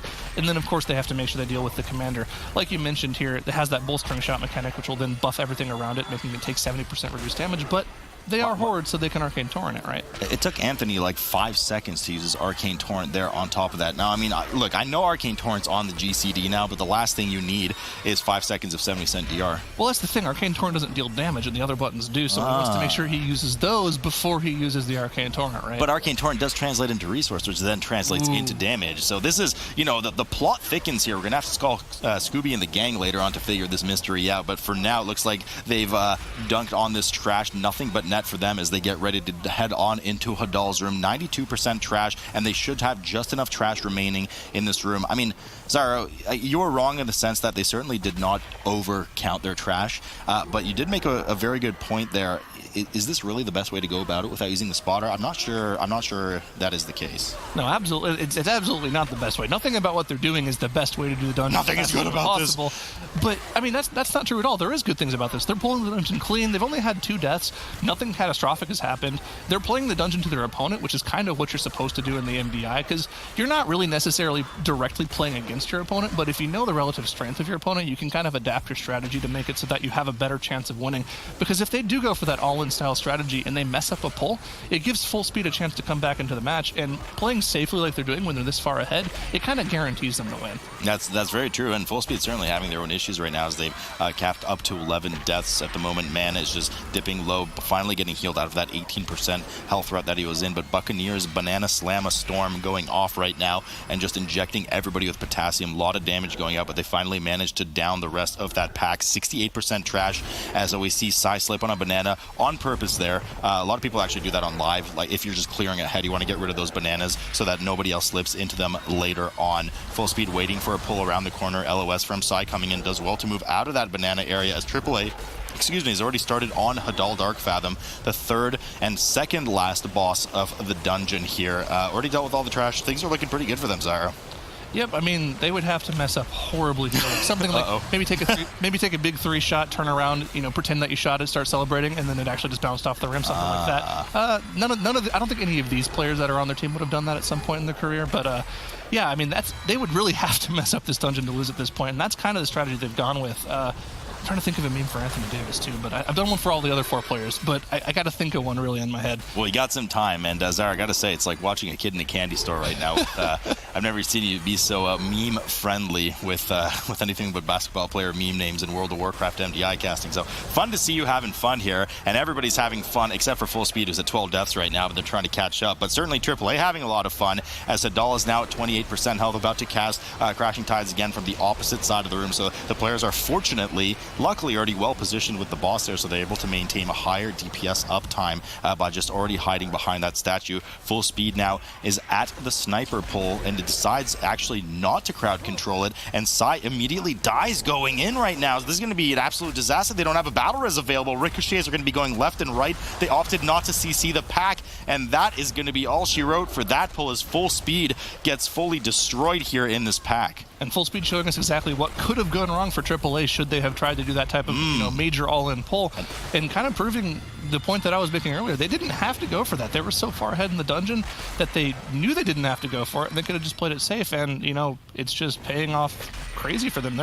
I mean, Vikkoth is a pretty difficult boss. It's a long encounter. There's a lot of chances for them to mess up, but they've got a battle res. They've got another one coming up in about a minute, and they should be totally fine going through this. Yeah, probably not even a minute. It looks like 15 seconds or so. I mean, it's definitely coming up soon, and we're in a fortified environment on top of it, Zyro, more to your point, so makes this even easier, well, mostly easier for the boss to deal with right now. Is the Gripping Terror. First Gripping Terror about to go down here for AAA. Second Demolishing has spawned. Now, we mentioned it every time. It becomes a problem later on in the fight, but actually, the good thing they just demonstrated, I was going to say, if you don't stand in melee range of the Demolishing Terrors that come up, they cast a spell called Hull Cracker. This Hull Cracker will smash your team for a pretty substantial amount of damage. We saw that happen there. Fortunately, no one died, but it gets quite sticky icky on the last platform, because oftentimes what teams do is they try to just kind of brute force the gripping in the back and ignore the demolishing at the front of the boat, and if you don't do it quickly enough, well, you get a second demolishing, and if it spawns somewhere else on the boat where melee needs to start peeling off or the healer isn't, it could lead to disaster.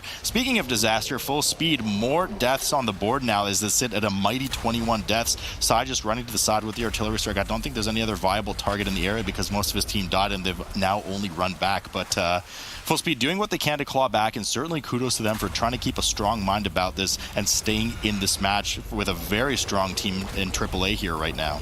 Yeah, AAA is pretty confident in the way they're pulling this boss as well. They've only dealt with one Demolishing Terror on the second platform. I think they only dealt with one or two on the first platform too, so showing kind of a mastery of this boss. Now, they did commit their Bloodlust on the second platform, which is interesting. Usually teams will save that Bloodlust for the third platform because it's kind of the more dangerous part of the encounter, as that first Demolishing Terror has about double or triple the HP of a normal Demolishing Terror. That being said, oh, this is weird as well. They're actually committing to killing the first Demolishing Terror. We almost never see this. You're right, but they have to because of what you just said. They committed their Bloodlust to that second platform, so they have no choice but to deal with this. There's no way they're killing that gripping on the second platform without killing this Demolishing Terror first. So that's exactly what they're doing, and they're going to get started on the gripping in the back in just a moment. Any subsequent Demolishing Terror that spawns on this last platform is of normal health, but you're right, this first one is double or triple health compared to the usual. Yeah, I mean, once again, that kind of just goes in line with what we've been talking about the entire time. They're just playing safe. They don't need to, go for some all-in strategy. And, I mean, more trouble for Full Speed. Another tank death. It's just kind of all she wrote at this point. As the final Gripping Terror goes down for them, it'll let the final Engineer out, and all they'll do is have to take one last cannon shot to finish off the dungeon. One last cannon shot is going to be all they need as AAA looks to close out this series 2-0 and send their opponent Full Speed out of this tournament right now. Unfortunately for Full Speed, it just didn't work out today, but AAA certainly looking like they're the type of team that can contend with the top two. Get it going in the Underrot. Wow, okay, so this is going to be an exciting one. We actually do have a bunch of diversity here when it comes to the comps. We see that purple color, which again, purple is my favorite color, so definitely vote. I am for Buff Warrior Nerf Rogue here. Sorry to say I'm biased, but Team D, on the other hand, also running this Mistweaver, so I know Jack is definitely rooting for that one. Already a very large pull coming out here, but here's the thing. The Demon Hunter can't actually do anything here except for just do its AoE damage, AoE healing, because the Tides doesn't let any of the sigils actually work until it's gone.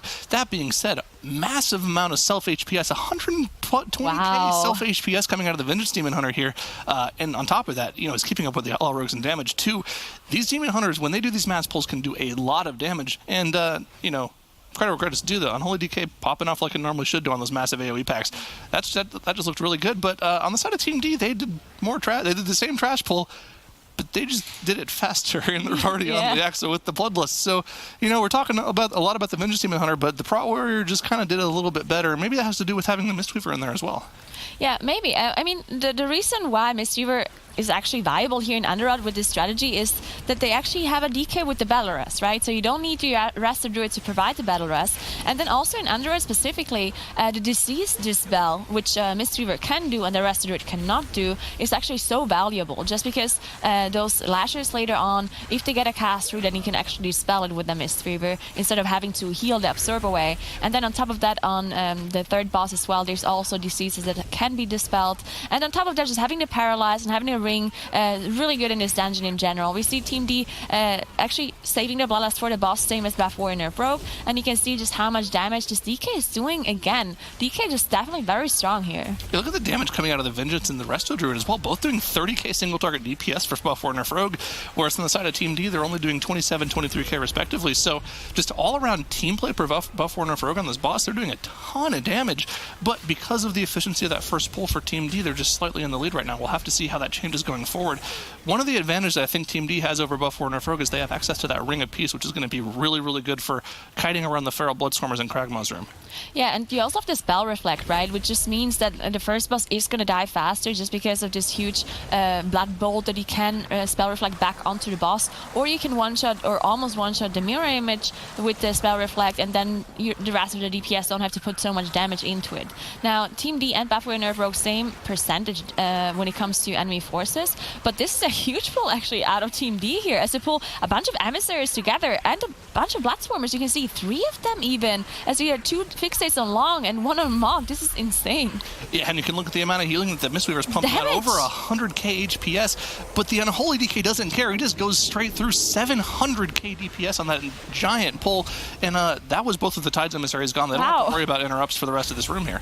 Okay, that was just insane. They just pulled more than half the rooms together. They didn't care about the emissaries. They didn't care about the... Okay, so we talked about this multiple times, how difficult the mobs are in this area because of the Bloodstormers, because of the fixate, and you don't really want to pull 2 of the Bloodstormers at the same time because, you know, double fixate can be a thing. But they pulled 3 of them, and we see Leota actually going down as Buff War Nerf Rogue also had 3 Bloodstormers being pulled at the very same time. Leota unfortunately had 2 fixates on him and went down to the damage, but they did have a DK Supreme to actually get him back up, so they were back into it. Didn't lose too much because of it. Yeah, Buff War Nerf Rogue actually just did a little slightly bigger pull, which is, you know, they managed to have that death because of it. They're 4% ahead on trash percentage because of that, but Team D has already kind of started finishing off their second trash pull, and we've seen this. I mean, Buff War Nerf Rogue was the team that I was keeping an eye on during time trials, and they did a lot of different iterations of how they were pulling this room, and this was the safest way they could come up with doing the room. They tried doing the entire room at once with Kragmaw with their Unholy DK jumping up to, I think, 1.4 million DPS, some ridiculous amount like that. But I believe on their safest pull they had like 2 deaths trying to pull that off. So it was something they deemed not viable at all. But, you know, maybe with more practice into the future we can see teams actually pulling that off. Maybe with some different combination. The Unholy DK seems like it's kind of has to happen for that. Double Unholy? Maybe double Unholy, you never know. But, I mean, and then, just is exactly what they were doing on the practice team times as well. You know, and you see Team D doing the exact same thing. They do 2 massive pulls, and then with that last pack that's on top of the Enchanted Emissary, you just pull it with the boss, you let your Outlaw Rogues and your Unholy DK do their work. Yeah, so Buff War Nerf Rogue, I mean, they were behind right after the first boss, but at this point, they're pretty even. You can see the trash percentages even. They're both fighting Kragmaw. They're very even at boss DPS as well. So both really close. You can see the Mystery actually dropping really low because of the fixit of the Bloodstormer here, but he should be able to recover. Now, Ring of Peace actually really nice for the Bloodstormers, right? Just because even if you have multiple Bloodstormers fixate you at the same time, once you put down this Ring of Peace, he's not going to be able to reach you. Now, on the other hand, Vortex and Typhoon are not actually as good as the Ring is, just because Vortex only triggers 1 time, and if you're too far away from the Bloodstormer, he will charge or leap on you, which Typhoon can help you for a little while, but it will not prevent this leap. But the Ring of Peace does, because it procs continuously, right? The Ring of Peace is not only one use, it procs for the whole duration of it. Yeah, I was kind of curious to see if Ching was playing the build that... So let's talk about the Vision of Perfection build with Gluttony, but it doesn't look like he's playing that. He's opting to use Anima Major instead, so a little bit of a safer, more consistent thing. You're not just randomly proccing off metamorphoses here and there, but kind of I would have liked to see that, because one of the things he likes to talk about as well is Vengeance. Whenever their meta is up, they're pretty much indestructible. Have almost 1 million HP, a ridiculous amount of armor. You really can't go down, and on top of that, all of your damage dealing essences and abilities as a Demon Hunter, they also scale off of your max HP, so that's why you could see him bursting for as high as the Outlaw Rogues on some of these massive AoE packs, because they have that ability with Metamorphosis just to kind of do crazy amounts of damage, and you can see that meta is popped right here when they pull trash into the boss. Yeah, I can see a lot of times that the Vengeance Demon Hunter is doing a lot of AoE damage, as you mentioned, with this meta up. So definitely keep an eye on the damage meters whenever the Demon Hunter is doing those huge pulls with the meta up. You can also see both of those teams actually did pull the Skeleton packs, the Guardian packs, on top of the boss here. None of the affixes are actually preventing them to pull anything on top of the boss, like there's no Sanguine, there's no Bolstering, for example. Volcanic, not a huge deal for those teams, and teaming, of course, doesn't prevent to do that either. So definitely a heads-up play for them to do this efficient play and killing the Guardians on top. Now, it is a lot of tank damage, as it is a technical boss, and you have to deal with all of the Guardians, but they're doing a good job surviving here. Yep, and looking at the time trial times once again, I mentioned they were 10 seconds off, and that's honestly that's RNG. RNG can determine that 10 seconds. And as you can see right now, these teams are pretty much neck and neck. Buff Warner Rogue, maybe 15, 20 seconds slower here, but like I mentioned once again, it could just come down to proc RNG and doing damage at that point, and maybe having that extra death during their first initial trash pull. Team D very slightly in the lead here, but with how close these teams are, any one small mistake can definitely make up that difference instantly. And I mean, waiting for this pad timing here, waiting to put this pull together, when Buff Warner Rogue probably isn't going to have to do that, that'll close the gap for them for sure. Yeah, definitely. And you can also see Team D doing a pretty huge pull. They do see the emissary in the back here. You can see the emissary of Tides being blinded in the back. I assume they're going to put one more CC on top of it now before it reaches the pack. Okay, they do not. So now the emissary of Tides is in. So they cannot interrupt anything anymore. They have to be very careful here because of the defilers having cast. And you see two debuffs actually on U-Claps here, as the Death Speaker was putting the Wicked Frenzy on the Guardians. But the U-Claps is being able to recover here as he's just kiting, because all of the Guardians, they just have all of those Wicked Frenzy debuffs on the Enrage effect on them. Now again, they're playing Blood Elves, so no Shadow Melt available, but they can dispel the shield from the Guardians, and that's why you can see their Arcane Torrents being on cooldown of the Mistweaver and of the Rogues, just because they constantly dispel these shields that are coming off. While Buff Warrior Rogue, they're all the way on Sancha already, fighting trash with the boss. Yeah, they skipped all the trash between Kragmaw's room and Sport Caller Sancha, and the strategy that they used to pull these two Guardians, dropping very low. They had one of the mushrooms left. Everyone has that debuff on them, but it looks like they're going to be totally fine. That was a little scary moment for them there. We see some teams opting to sap the Emissary of the Tides and kill the Guardians on their own, and then move into the boss with the Tides Emissary. They sapped and then rooted the Emissary of the Tide, but they just pulled the two Defilers on top of the boss and cleaved them down while getting interrupts. So that's just another variation. It's a little more efficient cleave strategy than we see from other teams in the West when they just decided to kill the Defilers on their own and then moved with the Tides into the boss. They're just opting to cleave all three down with the boss, just albeit at different times. Yeah, and you can see, to be honest, Team D did pull the boss later, but they actually caught up quite a bit on boss DPS. It is a tyrannical fight, so even smaller percentages mean quite a lot in HP, but still, Team D just showing how much single target damage they have. Also, I saw that Long did have the army ready, so definitely boss timing is nice for them as well. Army is a 10-minute cooldown, but it does do so much damage for the DK, so it's very nice to have it out for those bosses, of course. And you see Buff Warrior Nerve Rogue, they pulled those Guardians and the Death Speakers on top of the boss now. Now Ching is going to get a lot of damage here, but he's in meta, so he should be fine. Yeah, the meta just wore off, though. It's not that long of a cooldown for Vengeance, and I think it's only like 12 to 15 seconds, something very short duration like that when you're in that Vengeance spec. So it ran off almost instantly, but the pack is almost dead at this point. They did get a fresh Guardian spawn, unfortunately, from the Death Speaker. It looks like it went off, so that's not great. But, it maybe could have been on purpose for a little bit of extra single target damage for both the Outlaw Rogues and the Unholy DK. Not quite sure on that one, but, we'll chalk it up to being on purpose, because I like building up the teams a little more. Let's say they wanted more extra single target DPS and they want to cleave it down too for more efficient damage. Yeah, one more thing to note, that having the Mistweaver means that you don't actually have to soak any of those mushrooms at all if you don't want to, because of Revival, right? Which we've just seen happen for Team D. Of course, they didn't leave all the mushrooms up, but there were some mushrooms that they just didn't soak, they didn't care about. It saves you a couple of seconds, right? Because otherwise, the Rogues would have to go there with their cloak and soak them up. It's not going to cost you a lot of damage, but everything matters, especially if those teams are so close, because when the mushrooms go up, they do apply the disease on everybody, but because of the Revival, it will just be removed and they're going to be fine, as we've seen before. Now, Buff Warrior Rogue is slightly slower on the boss, but this is just a game of seconds here. I mean, if you look at the boss 2 kill timer versus the boss 3 kill timer, they made up about 15 to 20 seconds here. These guys are literally neck and neck, 1% behind in trash count. They're probably going to pull the exact same mobs with maybe one small discrepancy in what mob they pull. So it's going to be interesting to see who can just be more efficient for the rest of the dungeon. We already mentioned it. We keep mentioning it. Their time trial times were only 10 seconds apart. So, I mean, you can already see they're kind of doing a similar pull. They both pulled a large pack of all the skeletons to that worm on the right side. It's not going to be quite enough trash for them to finish off the dungeon. I'm pretty sure they might need to pull 1 or 2 more mobs in to finish it off, and then they'll move to the last 2 corruptors at the end of the dungeon on top of the emissary to finish off the trash count. But, I mean, Team D is looking a little bit more efficient right now, but it's just still neck and neck right now. It's definitely very close between those two now. Both of those teams are probably going to save the Bloodlust for the last boss, which is something we've seen a lot from those teams, even though they don't have the reaping anymore, right? With the reaping, it made sense for the Bloodlust to be saved on the last boss because you pull the reaping on top. Now without the reaping, teams still choosing to save it. Now Tyrannical does make the last boss quite a bit more difficult, so maybe that's the reason why. And also DK scale pretty well. Their single target damage does scale pretty well with the Bloodlust, especially if they do have their cooldowns ready. Now 94% for both of those teams. They both have their Bloodlust, but Buff Warrior Nerf Rogue does have one death. You have to consider that. It's 5 seconds difference as well. So if a game is this close, it might actually matter in the end. I mean, like we mentioned, 10-second difference time trials, that 5-second death timer is absolutely going to matter. On top of that, Team D is more than likely going to be on the boss before them just because of how efficiently they've dealt with all of this trash. It's going to be neck and neck at the end, unless one of them decides to, somehow randomly wipe at the end after having such a clean run.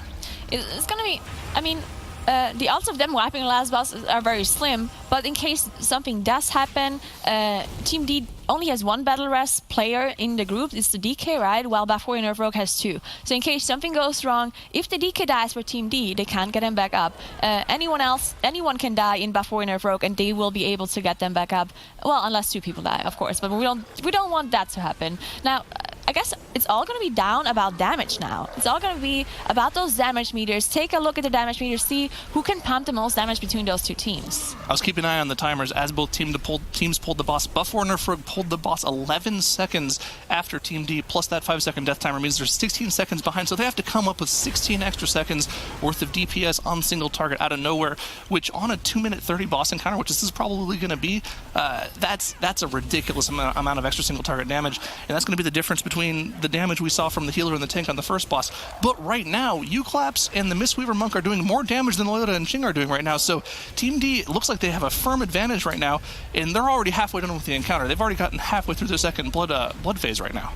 It definitely looks like Team D is ahead. I just want to mention one more thing about the energy bars that we did add here, or the resource bars rather, on the boss frames. You can see the Unbound Abomination does have this red rage bar basically, and all the damage you do to the boss does get reverted into this rage or energy bar, and once it reaches 100%, you will have those ads spawn that need to be killed, and once they are killed, the boss will lose the HP. So that's why you don't see the HP moving constantly. Now we see Buff Warrior Nerf Rogue still, I mean, they're slightly behind, but this is such a close game between those 2, and both of them played very clean, which is so refreshing because we've seen lots of teams have very big problems in those dungeons and mess up a lot. So Team D and Buff Warrior are showing that they are really good teams. I mean, this is so close neck and neck right now. Team D had a really unfortunate timing on their boss's spawn. They were sitting at 100 energy for a long time there, and due to the boss's cast sequence, they actually didn't get their blood visages for about 5 extra seconds. That being said, the boss is going to get to 100 energy way before Buff Warrior Nerf Rogue for Team D. The final set of blood visages will spawn very far in advance, and I mean, these teams they both improved on their times from time trials by about a full minute. And if you had any doubt in your mind that these 2 teams weren't the best 2 teams in the East, I mean, take a look at this dungeon. These guys were both almost perfect in here. Yeah, this is actually incredible. You can see even Buff Warrior Nerf Rogue spawned the last blood visages at the same time. I mean, Team D winning, but only by... Yeah, so I just really hope we're going to see some very clean runs from those 2 teams, because we had a lot of fiestas, to be honest. So now that I've seen the Underrot from both Buff Warrior and Nerf Rogue and Team D, I actually want to see very good strategies, and I want to see a very clean run by those 2 teams. And there is a little bit of variation here for the 2 teams. We have the 2 rogues on the side of Team D running Dwarf, and we have the rogues on the side of Buff Warrior Nerf Rogue running Night Elf instead. So the Dwarves will be able to, use that Iron Skin or what's Fireblood, I believe, they're Dark Iron Dwarf, to get any extra debuffs off should they choose to, because they do have the Vanish that they can use for skips instead of Shadow Meld. So just an interesting choice here. Namely, I think the use we see for it is usually on the Council boss, that Severing Axe debuff that they usually use to get rid of. So we'll see if that's a problem for them later on. But right away, I mean, these teams are, we've talked about how close these teams are. Same pull from both teams. Double pull with Bloodlust. Lots of AoE damage to deal with here, especially in the fortified setting. Yeah, these are super difficult pulls, and I like them using Bloodlust on this trash. I've been talking about this yesterday. Some of the other Eastern teams were saving their Bloodlust for the boss. On a fortified setting, I just felt like that's not worth it anymore, because the boss is not actually that difficult anymore. On fortified, plus the nerf for split gold coming in as well. So both of those teams committing their Bloodlust to this double trash pull, and we talked multiple times how difficult these pulls are just because of the Witch Doctors. The Witch Doctors constantly cast Deathly Chill, which if not interrupted does a huge amount of damage, magic damage to the tank, frost damage I believe. And then on top of that they also cast Shadow Bolt Volley. So you need a lot of interrupts to go through, and then you also have the emissaries here as well, which makes it even harder to deal with those packs on top of it. Yep, we see a big discrepancy in damage output here. We see Tomboy popping off doing 30k more DPS than everyone else. That's because he's a master outlaw rogue. He actually knows how to roll 5 buffs. So, you know, I mean, that just kind of goes to show you what rolling a 5 buff actually does for your damage as an outlaw rogue. It's a very RNG class, so it's kind of frustrating to play. Ching dropping incredibly low to that blast that you're talking about from the Witch Doctor. That's a lot of damage. Not to mention, I believe the champion is also enraged as well. Fortunately, Loda was able to dispel that off. But man, there's a lot of tank damage going off in these trash packs. Yeah, Team D also struggling a little bit with their pull as they still had the Shadow of Souls around, and they were just charging in, getting feared. Now the fear can only be dispelled by the druid as it is a curse, so could only dispel one of them, and of course the cloak was not available for Mog there. As Team D is fighting the last pack, and Buff Warrior Nerve Rogue definitely dealing with this room faster. They only have the emissary left in the corner here, the Tides, which they will pull on top of the boss here, just getting very efficient extra percentage from the emissary of Tides here. Yep, extra single target damage for the outlaw rogues, more double sinister strikes from the keep your wits about you trait, just a little bit of extra single target damage. You're not going to get it for that long. The Tides emissary is almost already dead. So we're going to see if they're actually planning on doing anything with the Guardians here, or if they're opting to save it later on. I kind of like a lot of the strategies we saw early on where teams were committing to get more trash percentage so that they could skip some of those nasty trash pulls on the bridge later on after the second boss. It looks like we're not really going to see that. We're probably only going to see from both teams at this point, because we don't see the healer from either team going off to pull the Guardians. They're probably only planning on doing the 2 Guardians with the Gauntlet, which is the more safer strat that we see from most teams. Yeah, we definitely going to see the Guardians being pulled later to the Gauntlet, as you mentioned. To be honest, I mean, we did see the Guardians being pulled on top of the Golden Serpent 3 times, I believe, and it only worked at 1 time without the tank dying. So it's definitely risky. I mean, to be honest, those are the 2 teams who could probably pull it off, because Buff Warrior, Nerve Rogue, and Team D definitely seem to be the best 2 teams out of this region so far, definitely showing up. So if anyone can pull it off in the Eastern region, it's probably one of those 2 teams. So maybe they want to consider it for next time around. I definitely do like the strategy with the 4 Guardians being pulled on top of Gauntlet and Boss. Now, the Golden Serpent, I talked about it before, it did get nerfed, so the Spit Gold debuff that is on Tomboy right now doesn't do as much damage anymore as it used to, and it is a 45 setting, so really not a huge deal anymore. And this is why the Rasta Druids can pull out so much DPS. As you can see, both of them pulling a 23k DPS. Yeah, I mean, I remember when we had Tyrannical Quaking of this dungeon last cup, yeah. It was chunking for 70% of their HP, and if somebody had a Spit Gold debuff while Quaking went out, it was like, oh, watch his health bar, he's going to lose all of it here, and Rogue proc cheat death. It was good times. It was lots of fun to watch.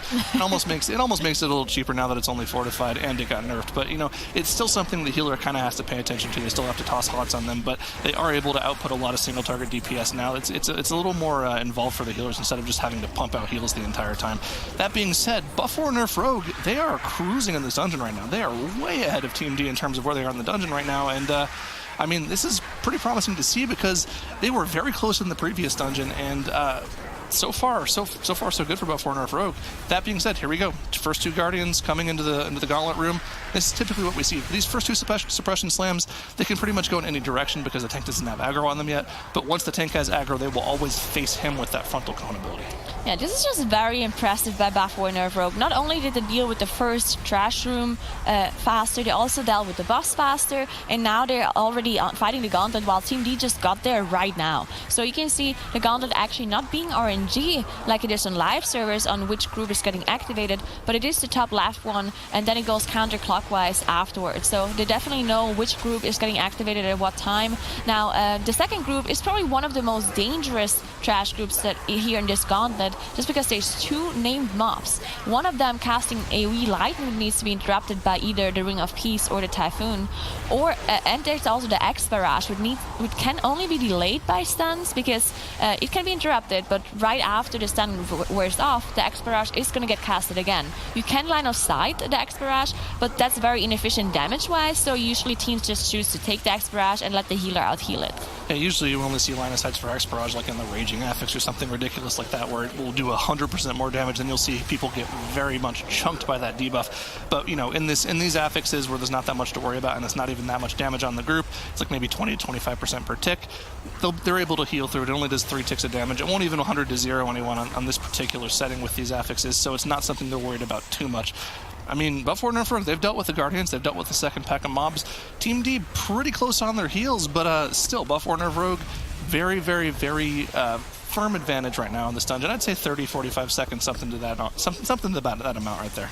Yeah, most definitely. You can also see a little bit of a difference when it comes to talent choice between Team D's Resto Druid and Buffboy Nerve Rogue's Loda, as App is actually running Tree of Life, which we've seen a lot from the Eastern region. The Resto Druids in the Eastern region really like this talent, while we don't see it as much at all in the Western region. Well, Loda is not actually choosing to play Tree of Life at all. Now, I think Tree of Life definitely can be used if you do those kind of big pulls every once in a while where you want this extra cooldown to be used for. While Cultivation is just better for throughout the whole dungeon to keep constantly more healing. And it also allows you a little bit more to stay in cat form for longer, in my opinion, and do more damage, because you can apply HOTS before you go into cat form, and then Cultivation is just going to carry you healing even a little bit more, and you can stay in cat form longer before you have to switch out and heal. Well, with Tree of Life, you don't have this luxury, so you have to switch out cat form earlier and heal the tank or your players up.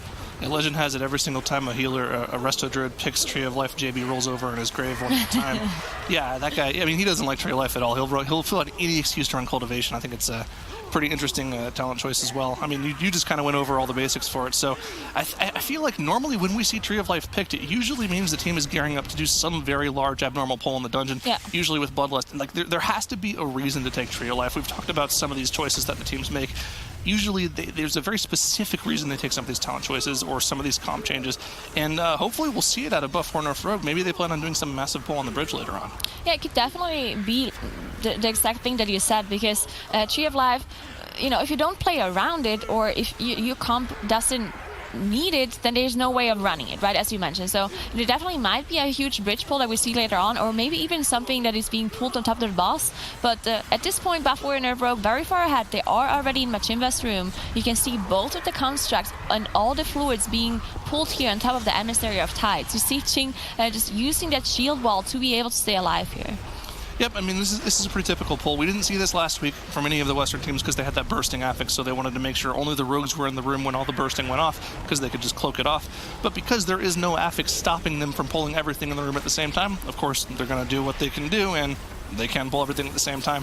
It's a little bit dangerous. Got to make sure your healer is not getting hit by any of those swirls on the floor, because that debuff will stack, and if it gets to 10 stacks, you can't move, and you're going to die to that poison debuff. That being said, it's only one person that has to move, and he can just kind of hot people on the run, so it's not that big of a deal for the healer to be kiting around.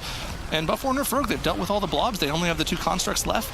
And like we mentioned, just strategy-wise, most of the time, if you pull them to the same time or the same side of the room, they'll always target the exact same tomb, and you can just spam click that same tomb to get people out. So just really efficient pull from them. They pulled it off cleanly. It looks like Team D's doing the same pull as well, and they're not having any troubles with it either. So, I mean, they're kind of maintaining that 30 to 45 second advantage in the dungeon right now. This is so close. I mean, yeah, so Team D did pull all the fluids, but they just later pulled just one single construct. The other one they didn't touch yet, so definitely a little bit of a smaller pull without the constructs on Team D's side, but UClap actually committing that shield wall just for the fluids and the emissary. So interesting to see that Team D is doing a little bit of a smaller pull here, while Buff Warrior Nerf Rogue just pulls the whole room together.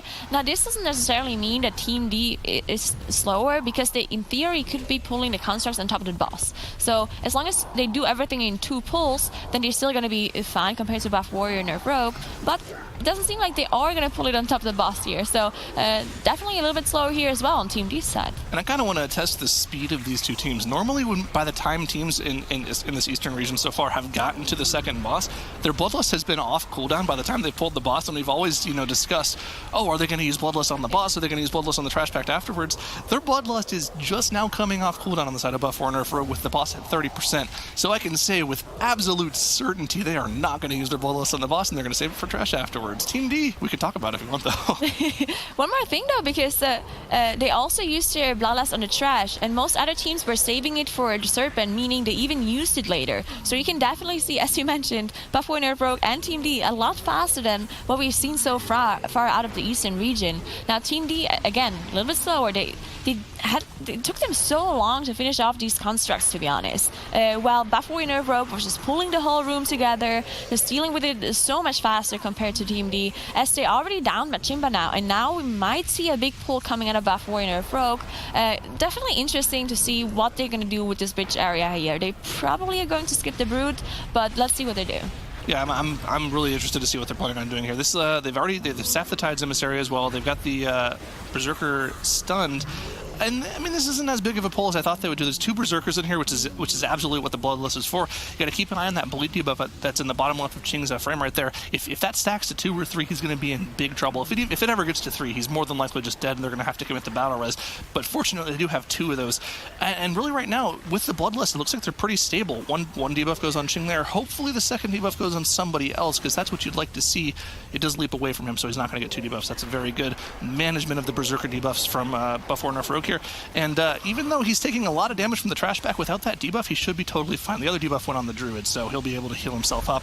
Yeah, I mean, I think that's the first time this weekend we've seen that pull go completely clean for a team with no death. It was definitely well done, and we've talked about this very same pull in the spring season.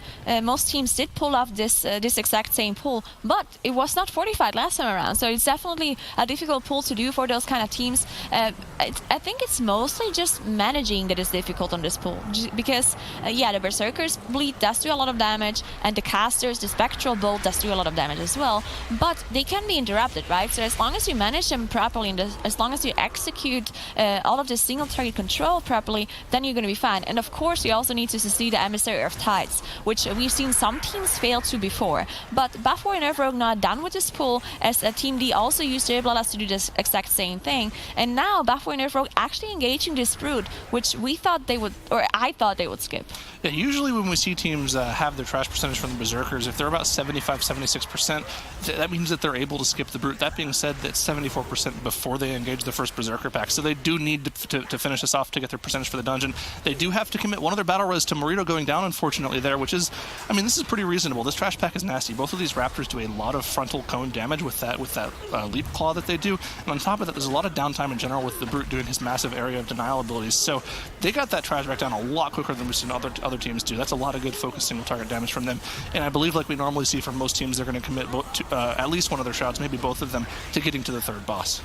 Team D struggling a lot on this pull. I mean, they didn't have any deaths, but they didn't get the CC done on the Emissary of Tides. And of course, the Tides Emissary makes all the mobs around it immune to CC or stun or anything like that. So they struggled a lot to get the CC off. UClap had to kite all the way back to Machimba's room. And whenever a warrior has to kite like that, or a tank has to kite like that in general, not only does the tank not do any damage, but the melees are going to do less damage as well, because everything is going to be spread out. You're not going to be hitting your cleave anymore. So definitely just losing so much time here on Team D's pull, because they were not having the same amount of control as Buff Warrior Rogue had on their attempt.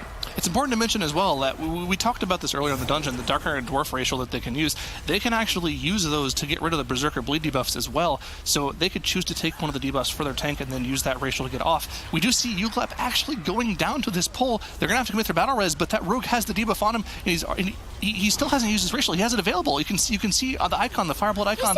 He hasn't used it yet. Okay, he used it after the debuff was gone. Okay, maybe there was some lag on the client. I'm not quite sure. You never know. It could just be a weak aura issue. But that looked very suspect. I mean, the debuff was ticking and he had it available. That was very weird. Yeah, I agree with you. That was probably a misplay. He probably just didn't see it. Now, we actually see Long go down as well, unfortunately. They do have a rest ready, so they could get him back up. But UClub having 2 stacks going down as well, 2 bleed stacks. Just, they are not being able to control these kind of pulls. We've talked about this. I mean, those are super dangerous pulls, and now all of their DPS are down. This is probably going to be a full team wipe coming in, unless App manages to get a Shadow Melt off, which I believe he did manage to get it off, so he's going to be able to mass rest the group up. But this was was a huge pull by them. I believe there's a brute in there. There's just so many trash mobs that they pulled together, and they were not able to get enough control, enough interrupts, having those bleeds on everybody, having the cast go through, having the spectral balls. It was too much for them to handle. Buff4 Nerf Rogue had a lot cleaner run, as they're already on Xanazal, which is the second boss in this council fight. They only have Akali left. I'm curious to see what they're planning on doing here, because the safe play, in my opinion, will be just to go kill the third boss so they can get their checkpoint. Because with no battle reses up, you have no safe way to get back to this point instead of running through the entire dungeon. So the safe play would be to go to the third boss, get your checkpoint from killing the third boss, and then coming back and doing trash. You do have to backtrack, but they're already behind in the dungeon. I feel like you want to take the safe play at this point and hope the other team messes up. That being said, they go right back into the trash pack. And I mean, this is even more dangerous. There's no battle reses available this time. If they have another tank death, that's going to be a full team wipe. Ab doesn't have the shadow mode at this point to resave them again, so they have to be super safe here. However, on the side of Buff4 Nerf Rogue, they're already on the third boss in this council. It's about to go down. It's at 50%. They've dealt with the difficult part of the encounter, which is Xanazal.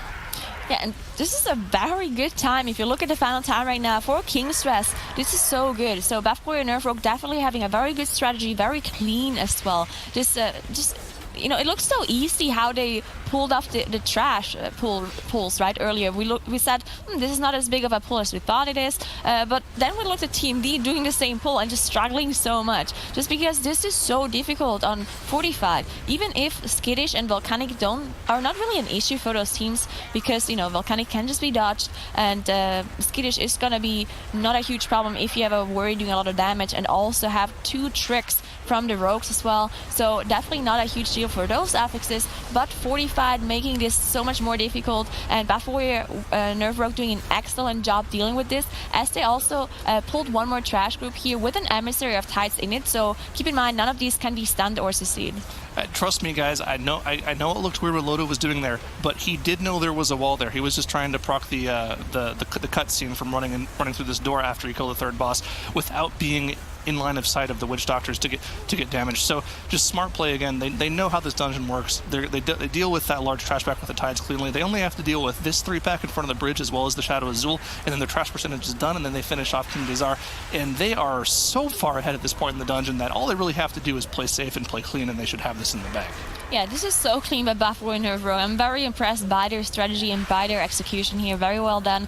Now, they do not have their Bloodlust ready for Shadow of Zul, so they will have to manage their defensives properly to make sure that Jing does not die here.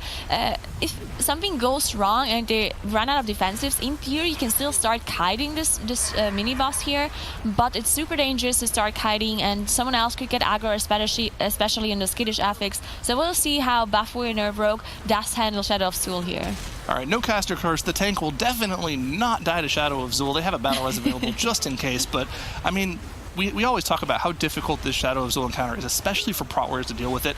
They don't have any very good way to deal with these shadow damage, magic damage in general, outside of their ignore pain, which is like probably only about an 80k absorb. So it's not that much to deal with, because these shadow barrages are definitely hitting a lot more than 80k. Let me tell you, you can see his health getting chunked for 30 or 40% every single time he gets hit. So hopefully it doesn't go down here. You could see Loda is absolutely just pumping him with heals, and I mean, Shadow Azul, it's not like it's mechanically a difficult mini-boss, it's just tank damage.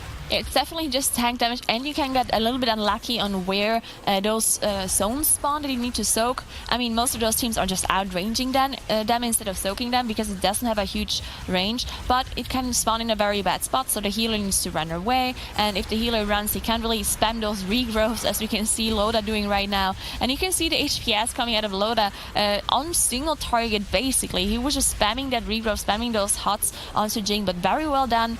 They did have to use all of their all of their defensive cooldowns, basically. You did use the Ironbark Shield Wall and Last Stand, so none of those left for the last boss. But last boss usually not a big deal for tanks on a 45 setting. It should be okay for Jing to survive this. Yeah, Buff4 Nerf Rogue is absolutely shredding this dungeon. I think the fastest time we've seen so far this weekend from any of the teams has been in the 26-27 minute range, and they're on pace to get like a 22:30 or a 23 flat time, as long as they keep steady pace right now. They're going to have their Bloodlust available in about 1:20 seconds, which unfortunately I think is going to be after Tazala is spawned, so they're not going to have that up for the really dangerous section of the encounter.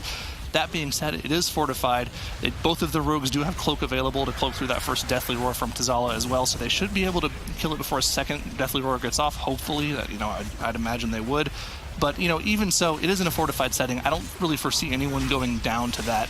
Once again, no caster curse. I don't see anyone going down to that at this point in the dungeon. These guys are they're playing so clean right now. I mean, they probably know at this point that they are pretty far ahead because they can, of course, watch the stream if they want to. So I hope that they're just going to play it safe here at this point, because all that can wipe them here is a death on Loda, for example. So they want to be watching out. They want to be focusing down Reban, in my opinion, because if you want to kill the boss as fast as possible, you just cleave down Reban. You just, you don't focus it really. But if you want to win this dungeon and play it as safe as possible, you want to finish off Reban, just so nothing really can happen with jump from Reban and the frontal cleave that does do a lot of damage. And you want to be avoiding all of those tornadoes as much as possible. Even though Loda is probably going to be able to out-heal the damage over time effect that gets applied to you if you get hit by them, but you still just want to play it as safe as possible. And Buff Winner Rogue doing a good job. It really doesn't look like they're going to have any sort of trouble here at all, as they pop their Bloodlust right now, and they're going to be finishing off Atal'Dazar, and they have an insane time here. Very clean by Buff Winner Rogue. Yeah, important to mention as well, they do have 100% trash percentage on the tournament realm. Shadow of Azul doesn't give the 4% that he's supposed to give, but all the teams have been told that it does count towards that 4%. So they are at 100% trash percentage, and they aren't even going to use all 40 seconds of the Bloodlust. They're going to have 15 seconds to spare. As they said, teams have problems in King's Rest, and Buff Winner Rogue did not seem to struggle there at all. So I'm very excited to see what Buff Winner Rogue is going to do here. And of course, Team D actually won the time trials in Shrine of the Storms. They are the #1 team of the time trials with 23 minutes and 14 seconds. Yeah, and it's important to mention as well that Buff Warner Ferg was not too far behind, only 30 seconds slower,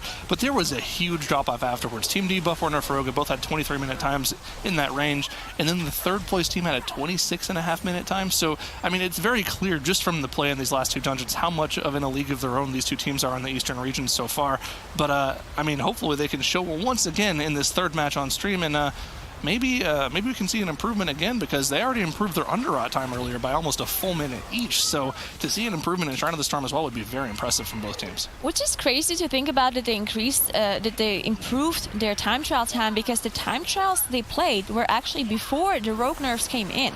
So the fact that they improved their time, even though their damage got lowered because of the rogue nerfs, is very, very impressive. Now Team D, the difference in comp, of course, we have 3 rogues on Buff Warner rogue side, and we have 2 yellow rogues and 1 green rogue on Team D side. So a small difference in composition here, but I mean, maybe the utility added for Team D is actually going to be in their favor here, because we've talked about bolstering being a big issue here in this dungeon in general. And if you have a Ring of Peace to help kite a little bit once those mobs are bolstered, and to interrupt a little bit and gather them more up, I think that might be an advantage for Team D here. And also it makes sense as well that both teams have swapped off of the Unholy DK, because Unholy DK really does even damage to everything, and when you really want to be focusing more of your single target damage on the larger HP mobs, that's something you want to look for. But this looks very weird from Buff Warner Ferg. They've managed to pull Windspeaker Heldress, which is definitely not what they wanted to do. As Chin goes down, Morito and Tomboy also again, it looks like Loda and Supreme have hopefully ran away and are trying to shadow melt off the trash. That would be what I hope they're doing here, because you don't, I mean, this is going to be a full team wipe from them. Looks like they're still in combat, unfortunately.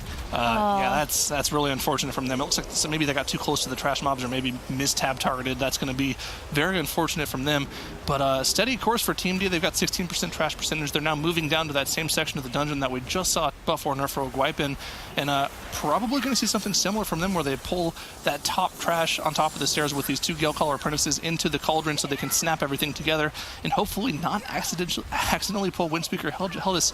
I mean, the problem with pulling Windspeaker is it's got those 4 initiates around it, right? And those have very little HP, so those are pretty much 4 automatic bolsters on everything else, which is times 1.2 mobs HP and damage, so exponentially increasing. That's over 2 times the health and damage, and I mean, you don't want to extend any pull in this dungeon by more than double. Yeah, I really hope Buff Warner Rogue is not going to get disheartened by this huge mistake. Now, of course, they're going to be losing a lot of time, and if you think of how close those games have been between those two, this definitely means quite a lot. But Shrine of the Storm, again, it's a dungeon where anything can happen. We've seen 2 teams fight against each other before, where one team just had a complete disaster at the start of the dungeon, but then the other team had some mistakes too, and then it was just completely even at the end again. So if Buffalo Nerve Rogue just keeps up and continues playing, there's definitely a chance that Team D does make some mistakes later on as well, just because bolstering just makes this dungeon so much more difficult. Yeah, we've seen this strategy from a lot of teams where they're pulling Windspeaker Host into the boss. The one thing they really have to make sure they do here is they actually don't kill her while the boss is still out. They don't want to bolster the boss at all. That being said, the advantage of having Windspeaker on top of this boss is whenever she places that haste rune, similar to what happens later on the second boss, you get a massive boost of haste, and it will just exponentially increase your single target damage, making this boss go by quicker. And on top of that, while the rogues can hit Blade Floor, they also do gain that little bit of single target damage as well. So this is all in all a good strat. We also saw a team in the West pull this strategy off. I can't remember off the top of my head which one it was, but once again, I mean, we see this a lot from the teams in the Eastern and Western regions where they'll watch one of the other regions play and they'll be like, you know, I like that strat, we'll pick and choose, we'll take the pieces that we like and we'll put together a strat of our own. Team D definitely doing that here.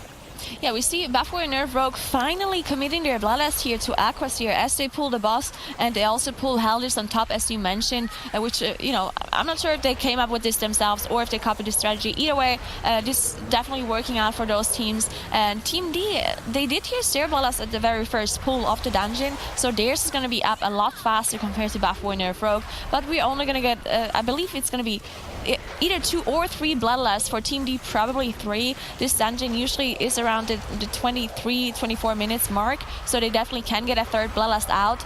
Buffalo Nerve Rogue probably only gonna get 2 because they did save their Bloodlust for a pretty long time at this point, as they saved it all the way until Aquasphere. Yeah, but I mean, there's also a chance that they just never use the second Bloodlust and they save it for the final boss encounter, which is something we see a lot of teams end up doing as well. So just gonna have to keep an eye on that going forward. That being said, Team D is now onto the intermission part of the fight, which is where, when the boss reaches 50 energy, he splits into 3 of his Aqualings, smaller versions of himself, and they all do the same mechanics. So really got to keep an eye on the HP of everyone in this phase. There's a lot of damage going out. You can see Uclap dropping quite low in this phase when he's only getting hit by the Aqualings. Keep an eye on his HP there. That's a little dangerous. But the third Aqualing does go down, and they'll just, you know, finish off this last boss. 15% HP here. Yeah, I'm not completely sure if I do like this whole Bloodlust on the last boss anymore, as I talked about earlier, because if you're gonna get 2 intermissions anyway, no matter if you use the Bloodlust or not, then I just feel like it's not necessarily needed, because execution-wise, the phase where you use the Bloodlust on is not actually a very difficult phase. It's all about pushing that damage. So if you're not gonna save an intermission phase, I just feel like there might be better usages of Bloodlust in general in this dungeon, and it's definitely not worth it to go with 1 less Bloodlust in the whole duration of the dungeon just to have it for this last boss. Now in the spring season, it did make sense, because with the Bloodlust they managed to get only 1 intermission, and without the Bloodlust they didn't. So it definitely was a huge deal to save it back then. Now I'm not really convinced anymore, but we will see what those 2 teams are going to do with their Bloodlust later on, as Buffalo and Nerve Rogue still behind, of course, because of their huge team wipe that they had earlier on their trash, but they're about to down it, and now Team D already working on this next trash, as they have a double step here. Again, double step chooses C, so none of them actually getting combat with those mobs. Interested to see what pull they're planning on doing here, because normally what we see from most teams is they will move in here and they will trick some trash out to their tank on top of the cauldron, snap it there, and they'll be able to AoE it down. But it looks like they're planning on skipping some trash here with a large Shadow Meld skip, or maybe they just only CC'd it so that they could move the Arcane Emissary away. And yeah, that's exactly what they did. They just CC'd so they could move the Arcane Emissary away, and now they're going to AoE these 7 trash mobs. All of them apprentices, so all of them have similar HP.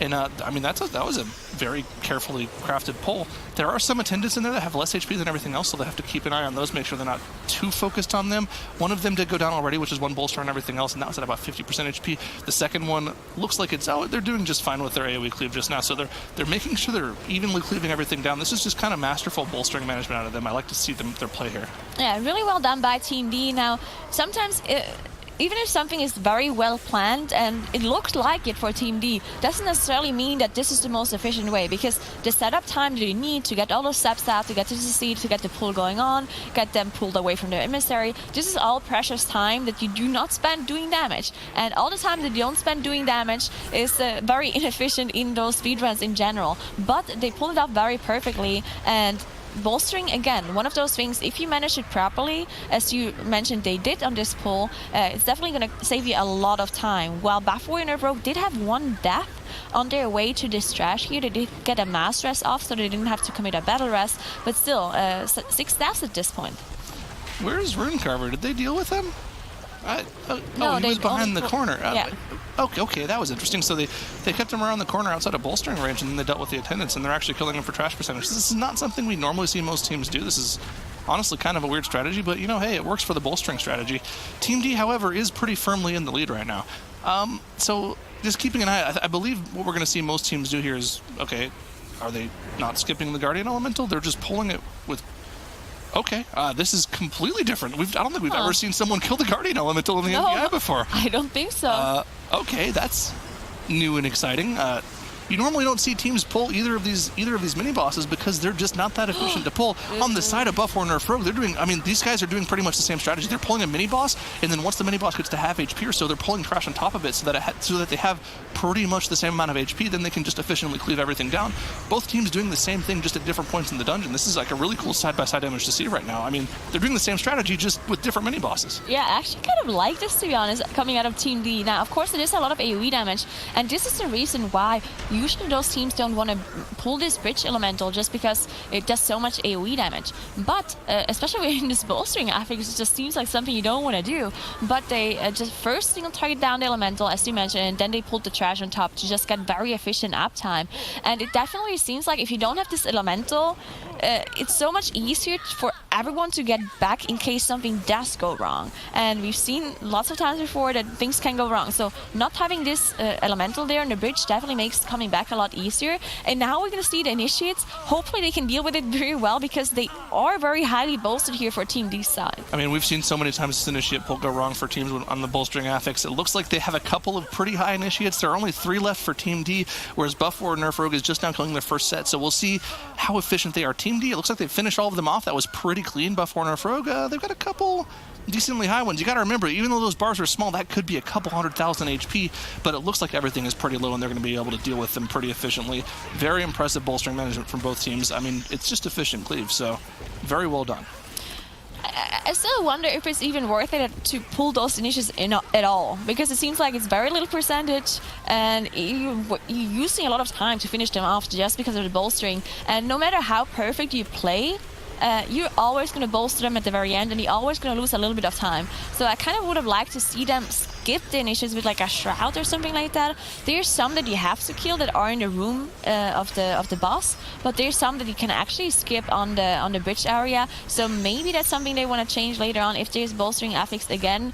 I hope not for them that there's any more bolstering in the future in this shrine, but maybe something the Western region will get later on. Now, Buff Warrior Nerf Rogue, they're still dealing with the trash here, while Team D is already fighting Brother Ironhall and Gale Colorfay. Yeah, we had a really interesting POV there of Tomboy running over to the next pack that had the Enforcers with the Enchanted Emissary around it, and it looked like he pulled it on purpose, which he did do it on purpose.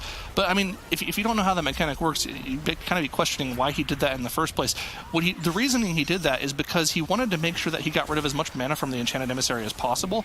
As a rogue, if you get in combat with it, then kind of kite it away for a little while, and then you vanish it off, it still stays in combat for about 8 to 10 seconds. So you can actually get rid of all of the mana of that Arcane Enchanted Emissary and just get rid of the Emissary on your own. So that was a great POV there from them.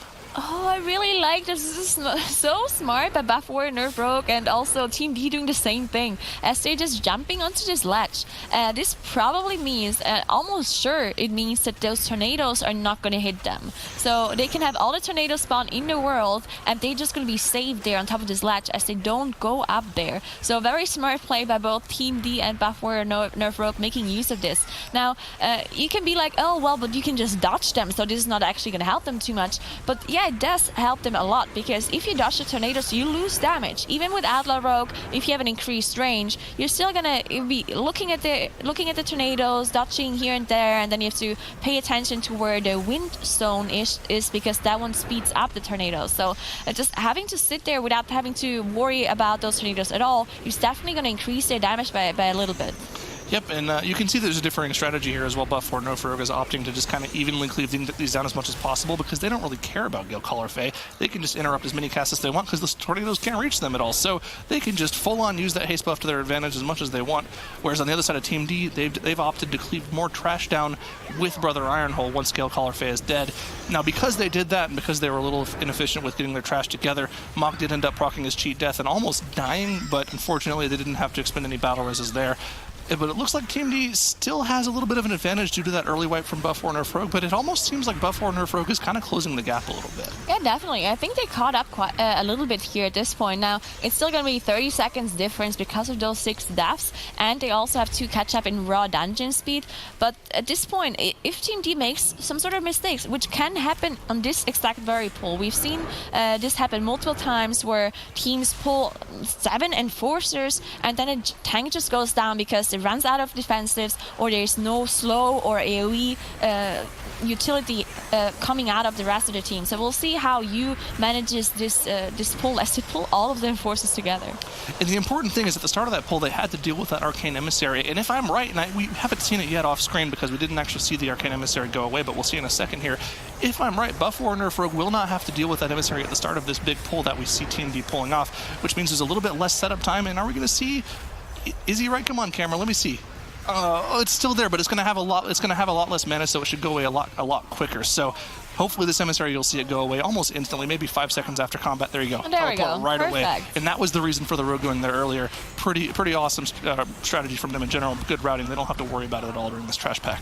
Yeah, that's a very nice heads-up play. All those small little plays that we've talked about, specifically when we were talking about Method U and Method NA and why are they so good as they are, then we usually talk about those small little things that give you a couple of seconds here and there, which they're not those huge plays. They don't do those insanely huge pulls, but those small little things, they just add up and they save you so much time at the end of the dungeon. So really nice to see those kind of things coming out of Buff, Warrior, Nerf Rogue as well. As they finish off this pack here, they get some bolstering done here, but you know, they're done with the pull and they're not that far behind in raw dungeon speed. I mean, they dealt with that trash pack so much quicker than Team D did purely because of that Arcane Emissary play, and we're going to see them catch up and be on the same pack as Team D just because of that, because they planned in advance and they thought about what they wanted to do earlier on in the dungeon. Shadow Mold skip like we normally see through that room, and they're on the same pack.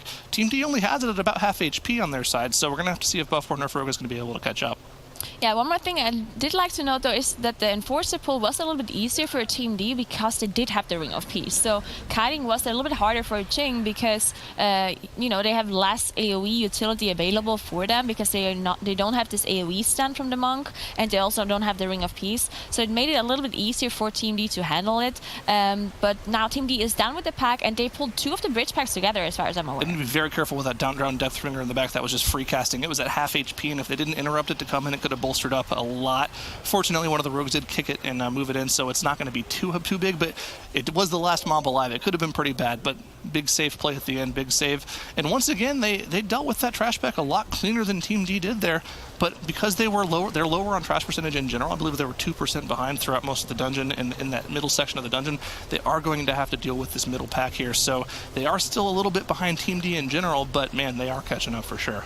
Yeah, definitely. Team D has to deal with those 2 dwellers now. Now, one dweller pack, the right one, the one they're engaging right now, does have an Emissary of Tides in there. So no AoE stuns, no interrupts for those lash casts, meaning that they're going to get a lot of damage here, especially if you get targeted by multiple lash casts in a row. But they're doing just fine as App is keeping the group alive. Now, once they deal with the left dweller pack, they're going to have enough percentage to be able to go to the boss and finish the rest of the trash in the last boss room. But Ching actually going down on the dweller pack here with the Emissary of Tides. He got targeted by like literally every single lash. Nobody else's HP moved and he just went 100 to 0 instantly. That is some of the worst RNG I think I've ever seen. That was rough. I mean, that's just an extra 5 seconds on the board that I don't think should happen. I mean, there are 16 of these dwellers and there's 5 people in your group. To get targeted by every single one is just, I don't know, man. That sucks for them. That's pretty awful, just an extra 5 seconds on the board.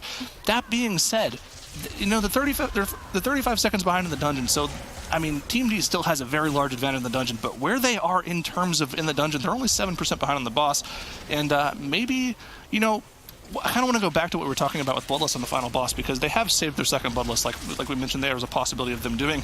And I kind of feel with the triple Outlaw Rogue, you know, if one or two of them gets a 5 buff, you do have a shot at one phasing that boss. I mean, earlier today we saw AAA get to 3%. I mean, there's a chance, right? AAA did have a DK though, and the DK was doing a lot of that, like a lot more than the Rogues. So I don't think either of those teams can pull off the damage, just because if you want to pull off the damage on the last boss, I think it's possible actually, because we've seen a team go to 3%. So I definitely think it's possible to do it, but you need like a very specific comp for it to just burst single target damage. And let's be honest here, Rogues, they are not going to be the ones that, especially not if you run triple Rogue, in my opinion, you're not going to be the ones to burst it down unless you're insanely lucky and you get 5 buffs on all of them. So I don't think they're going to be able to do it, but we will see. Maybe they prove me wrong and just pop that Bloodlust and make sure that they only get 1 intermission. But if one of them, which of course I don't think is going to happen, but if one of them pulls it off and only gets 1 intermission, and they're definitely going to be winning the dungeon. What do you think it would take to do it consistently? What kind of comp are you thinking?